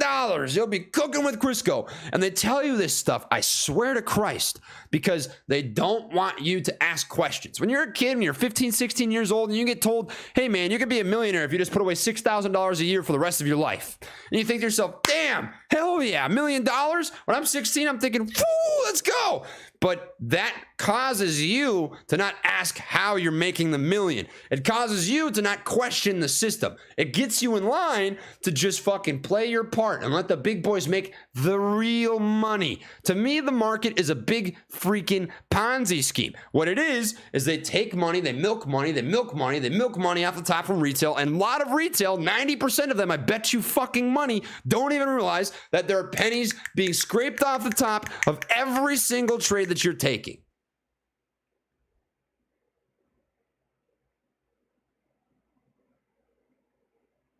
CPI has been leaked. It was leaked, but there wasn't an immediate reaction. They leaked 10.2%, but I don't know if that's legit. If it is, market's gonna die. It just will.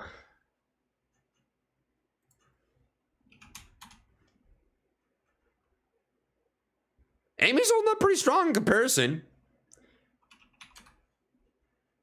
God damn. That is absolute death. Hey, who was that earlier? Let me come back up. Somebody was asking about their SPY puts. My ball, Zach? Hey, I bet you're happy about your SPY puts. Do you know what a DECFR? What is it? I don't know what that is.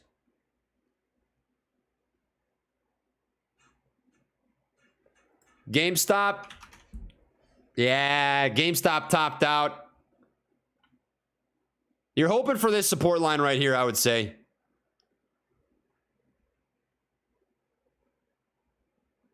Hey, thanks, Vegas. Nah, it wasn't even a catch, right? All you're doing is connecting dots. There's nothing to be said. Seriously. Look at this. I'm telling you. TA. This is literally why the SPY's dying. Bing, bing, bing, bing. Easy peasy. You too can connect dots. Oh, it's just my face. Fuck! Damn it. Oh my God. All right, check it out. Bing, bing, bing, bing, ding. You just connect dots. They teach you that in 5th grade, you know. 5th grade. When you're 5. That's what I meant to say. Kindergarten. Connect the dots. When I break a line, usually a big move happens. You too can draw the line. In a world where one man connected dots, he found there would be a SPY die. Day in the works. Tan, I haven't seen you in Twitch in a minute. I hope you've been well. It's good to see you in chat. Look into Elliott wave theory. I actually have been. I've been studying it. I don't want to use it on stream when I don't feel confident myself yet. There's been some parts that I've gotten pretty good, some parts that not so much. And I don't want to use it on stream or in videos a large amount until I feel very confident and very comfortable that I've studied it enough. You know, I've probably put about 5 to 7 hours into, you know, looking at Elliott wave and charting, practicing, but I need more. I need more time. It's not enough.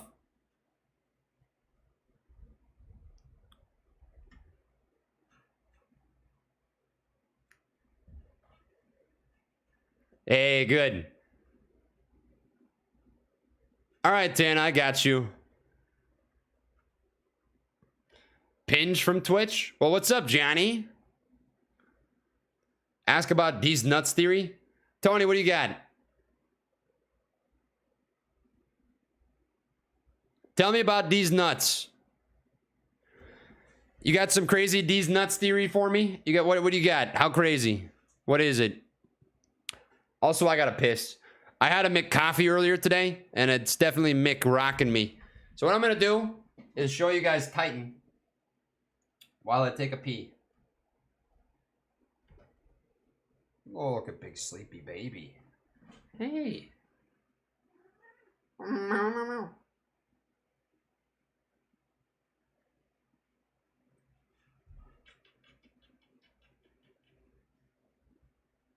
Good boy. I'll be back. I'm just peeing. Give me 20.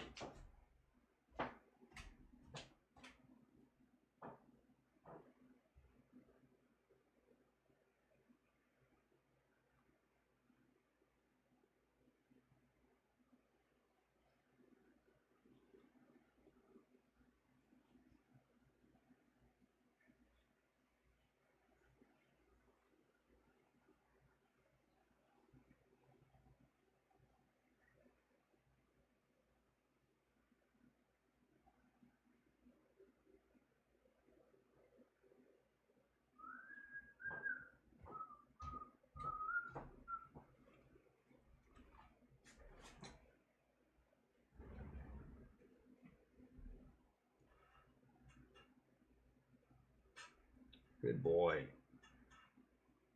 Hey, you. Good boy. Are you happy? Are you happy, buddy?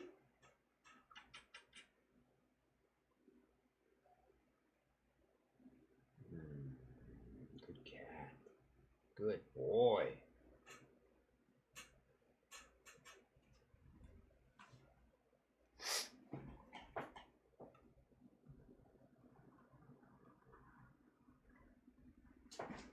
Let me make sure that's squared up. That looks pretty good. Just a little bit that way. There. Money. Happy about puts. I'm a semi-amateur gynecologist. Hey, well, fuck yeah, dude. Well, fuck yeah, dude. I'm sure you're up pretty fat. How many people are up fat on that spy breakdown, huh? I think we will. I mean, if CPI is actually good, it should be pretty monstrous.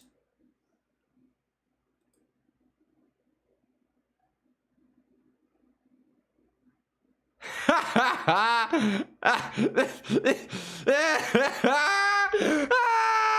forgot about that fucking guy. I forgot about this guy completely. Just absolute shit timing from that guy.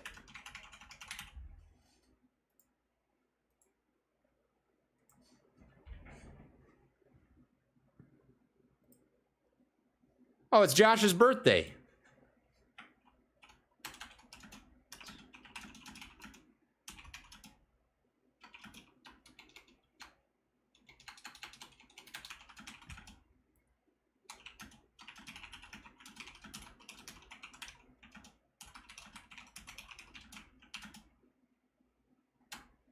Happy birthday to the guy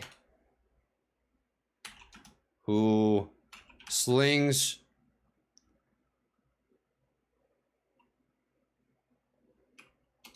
winners, educates the fellow degen, and keeps a pretty damn straight line. Lucid Trades. Did he change his name? Oh.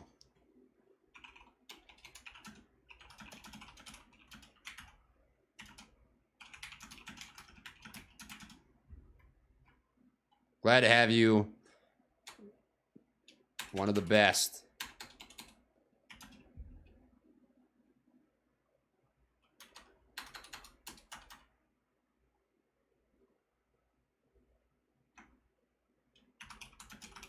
Let's get fucked up one of these days.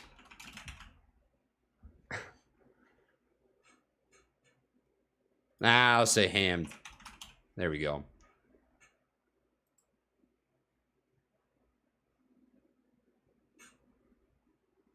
Bam.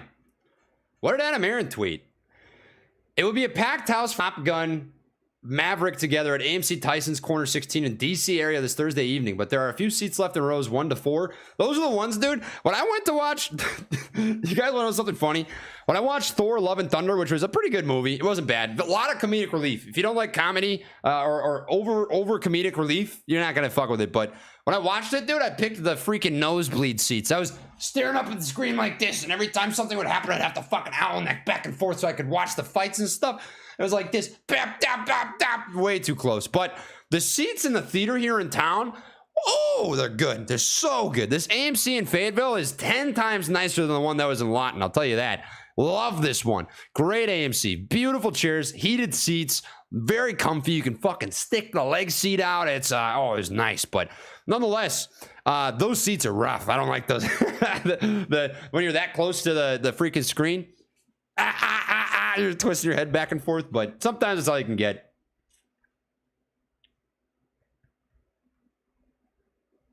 Unusual Wales tweet. I'll check it.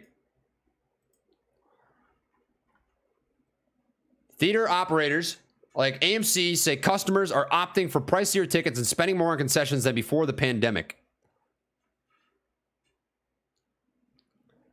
Customers are opting for pricier tickets and spending more on concessions. Wow.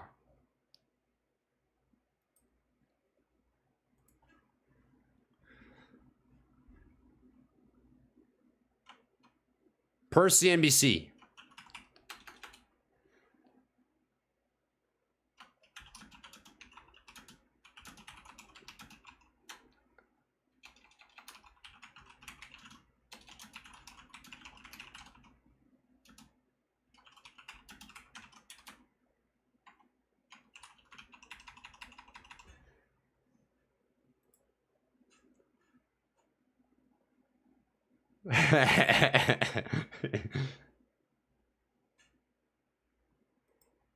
Beautiful.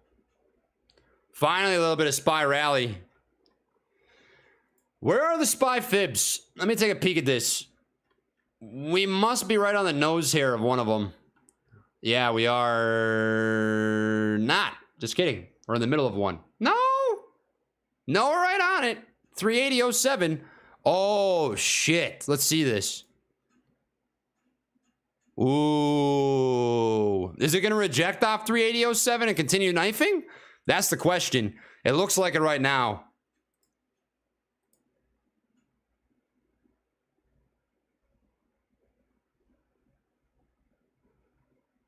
Retail inflation in India. Retail inflation eases to 7.01% in June. IIP grows 19.6% in May. Shows government data. Wow. Yeah, I don't care productions. You got that, baby. Deska? It's going to reject off the fib, man. Holy shit, that's bearish. That's really bearish. Damn. The SPY does not look good. Oof. I don't even feel comfortable drawing up a fucking line yet. This is still just tanking. Trey, would you agree that Lou is the real life Forrest Gump? Certainly is. He just kept running and running and running and running and running until he couldn't run no more. Jenny, my name is Lou. I love it. I don't know where you're getting that connection from, but we'll run with the joke, sure. What happened? The market just tanked. CPI data comes out tomorrow. That and it was a technical breakdown, this line. SPY to 375 IMO, says Evan. Let's check that out. I think Lou could run up me and TMI. Don't you? Don't you think Lou could outrun me and TMI? I feel like that's reasonable.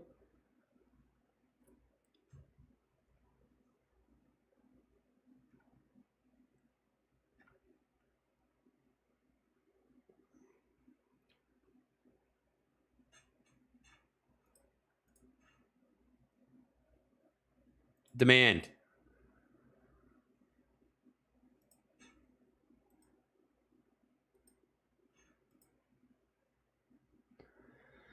Demand box right here.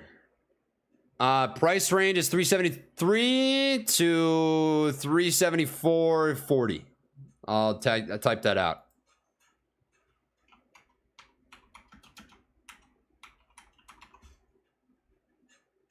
And we'll make that a little smaller.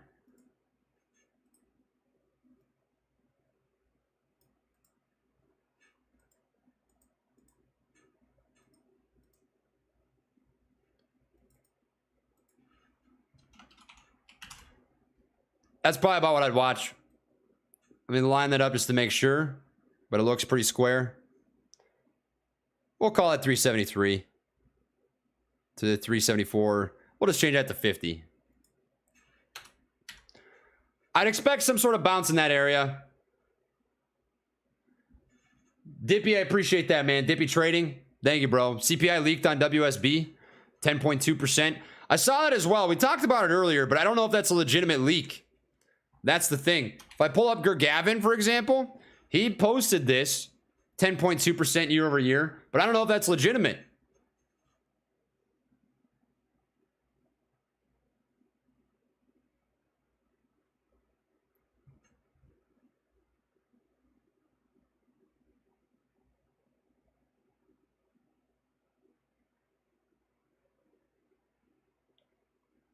What would market reaction be if it was real? Well, this. Maybe it will reclaim that line. God dang Skippy. Think you might get a bounce off that fib. Big volume bar on that. These last 9 minutes of the day, man, I would probably be very careful. If you want to ride the wave these last 9 minutes, I think it's going to be pretty freaking wicky. A lot of wick attached to these candles, and pretty jukey, man. A lot of these are some pretty big juke candles. Let's check out how AMC and GameStop held up into the close. Still respecting this line. Tap, tap. Just about a tap. We'll see if it follows through. I think it'll follow this until it meets this rising support, dating back from here.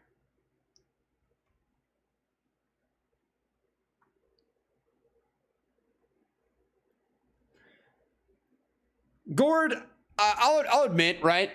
There have been times that I've clickbaited, but it's not clickbait in terms of I'm giving you misinformation, you know?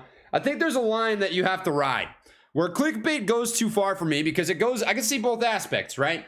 A viewer wants to be given information that is valuable, credible, and right, first off, right? It has to be true. That when they click on a video, they want to get what is on the title and the thumbnail. Versus, right? The YouTuber wants to get views, which is why clickbaiting exists, right? So you have to ride a line of making the topic interesting, encapsulating the most valuable piece of the video without deceiving your viewers. And when I have valuable stuff, I clickbait a little bit. You know, I'll say like what I think is happening. But if I have nothing of interest, like if I'm talking about something pretty casual, I just say what it is. You know, that's the difference.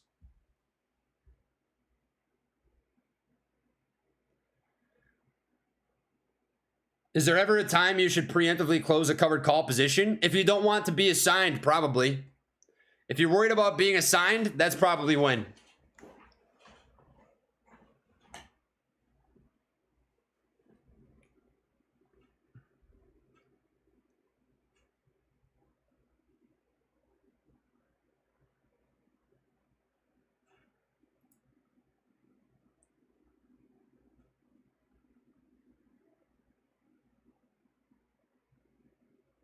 Hey, Chef, Vegas Chef. Don't time out Vinegar Donut. It's all good, man. I'm not mad or anything. It's all chill, right? He has a different opinion. We don't have to time out people because they've got different opinions from us. Vinegar Donut is actually a good person. Hear me out. You're good, Vegas. I promise you. I got you. But Vinegar, here's a good story, actually. Vinegar is a GME, quote unquote, elitist, you could say, right? Whatever label you want to give. But he's a GME diehard. He doesn't believe in AMC.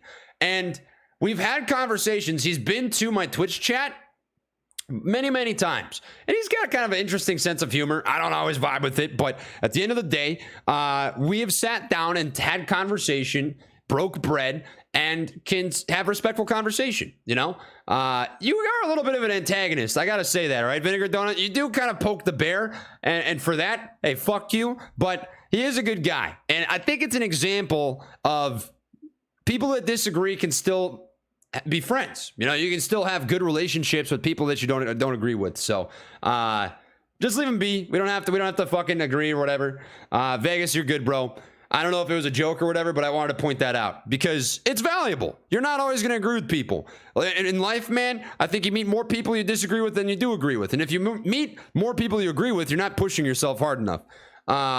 You should have people that disagree with you and push you a little bit. But nonetheless, I appreciate you being here.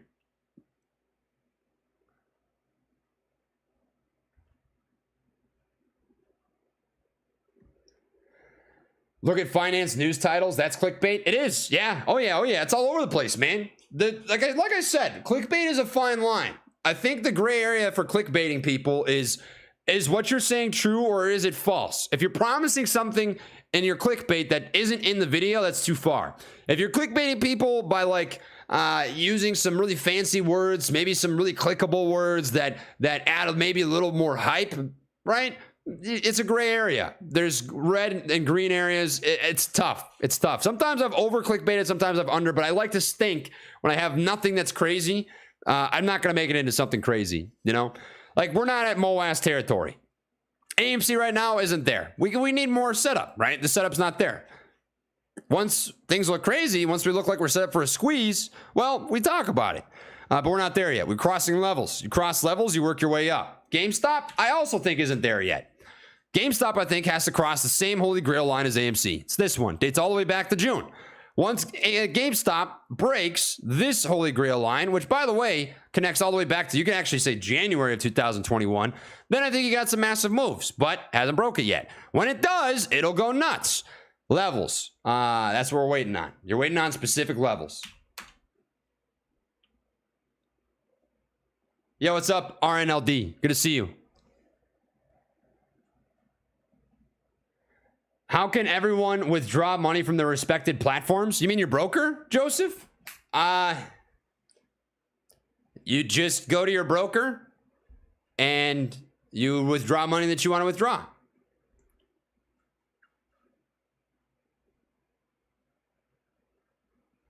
On the plus side, we still have rain for no.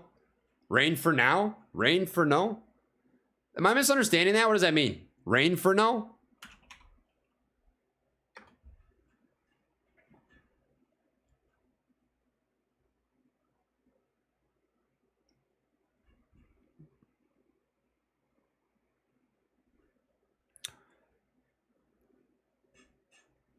When did I start doing TA? Let me think of the month. I started by watching Rain or Tail. Whenever people would ask for like how to read charts, I just point them to this guy, Rain or Tail. I have technical analysis videos up, so if you want to support the channel, you can watch those. But I learned everything I know from this guy. So it's basically just reiterating the same thing that he's taught me. But if you want to go through everything that I think makes sense, you know, I have a technical analysis and an options masterclass. Here's the options and charting masterclass. Here's the options focused masterclass. This is pretty in depth. I spent a lot of time on that. It's an hour and 20 minutes long, but I think it's very beneficial. When shaved eyebrows? Shaved eyebrows if Amy squeezes while the spy's dumping. I'll keep it shaved for a month. That's a promise. If Amy squeezes while the spy is dumping, I will shave my freaking eyebrows and my head. But the definition of squeeze has to be it breaks the holy grail line. All right? That's the definition.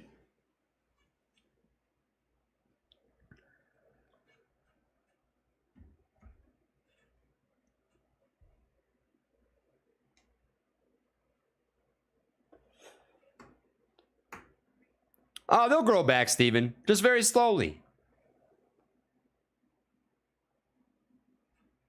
Just very slowly. Amazon has $64 billion in debt. The debt thing is real for AMC, guys. Vinegar's not lying, right? An actual concern as time passes with AMC. I'm not being a shill. I'm just saying it, right?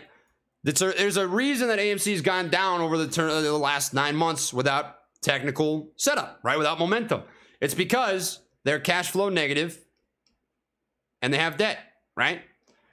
I've said this for a long time. If you want a fundamental catalyst that will literally squeeze this stock, that will make it go absolutely apeshit, it is to make us go cash flow positive and to wipe out debt. You get rid of these two things, AMC will go fucking crazy without a squeeze. It would go nuts. Promise you. He's not making shit up. He's not a shill because he's pointing out facts. These are facts, right? We're cash flow negative. We have a lot of debt. These are problems. These are problems with the company that need to be addressed, right? And Adam Aaron, I hope, right, will address these. He's making moves to hopefully improve the business ventures of the company.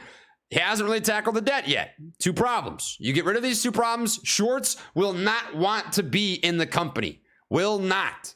There will be no thesis. None. It doesn't make sense to short a company that you think will go to $1 if it's cash flow positive and has no debt. You take care of those problems and that's it.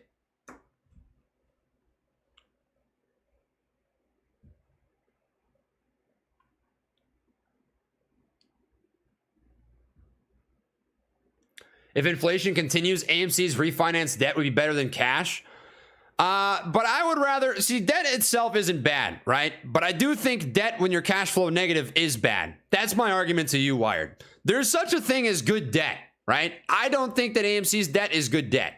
That's the difference. If you are not making money every quarter, quarter over quarter, and you have debt in the tune of $5 billion, right? That has to be addressed.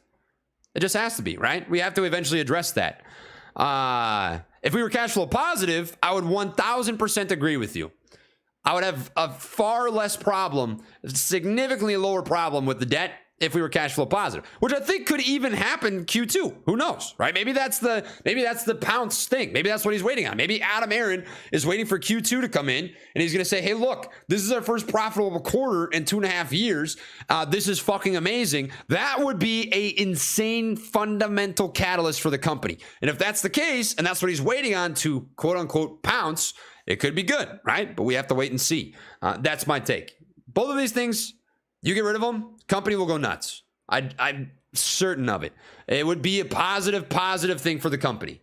The longer that you are in a stock, right? The longer time is risk. That's probably the best way that I could explain this. Time equals risk, especially for squeeze plays, right?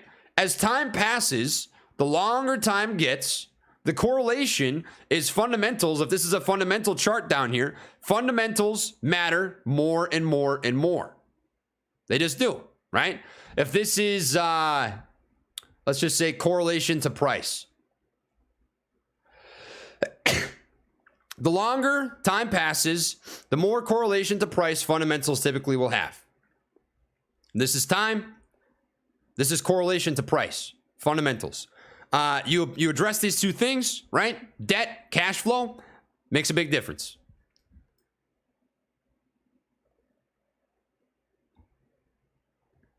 What is AMC debt versus their $2 billion in the bank? I think they have $5 billion. Last I checked, $5 billion in debt. Thanks for the bless yous. From now on, though, chat, anytime I sneeze, don't say bless you. I want you to say fuck you. All right? Do we have a deal? We have a deal? Anytime I sneeze, you guys say fuck you, not bless you. I'd prefer that.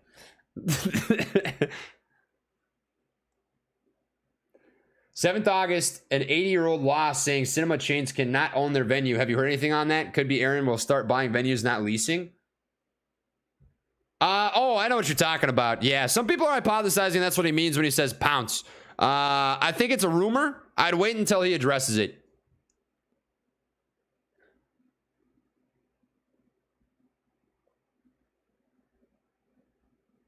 If they paid off their debt, then they are missing out on some amazing money-making opportunities when the market crashes or continues to dump. They definitely want to be sitting on cash, right? The market pulling back the way it is, the economy the way it is. You want some cash. And paying off all of their debt maybe isn't necessarily the necessity. But $5 billion, if you cut that in half, 2.5, significantly more manageable. You cut $5 billion down to 1.5, significantly more manageable. 1.0, significantly more manageable. That'd be huge. All right, Mybel, I got you. But nonetheless, that's the day. That's what we have. To recap, right, I'm going to make a video going over inflation because that is going to play a very big impact going into tomorrow. It's also going to touch on the SPY. It's going to touch on AMC technicals. It's going to touch on what you should be looking to tomorrow as inflation data, CPI, comes out at 8:30 a.m. Eastern. Now, if CPI comes out better than expectation, which is 8.8%, we'll be good. If the actual leak of 10.2 is legitimate, I think the SPY will die and everything is going to go down with it. And that is what you have to look forward to. So we'll talk about it. I'll encapsulate that in a video. We'll go over the details. I'm going to get to work on that. So I hope you guys all enjoyed the stream. Drop a like on the way out. I would appreciate that. It helps raise my self-esteem. Every like equals one Titan boop. Okay? Every time you like the stream, Titan gets a big boop on the nose.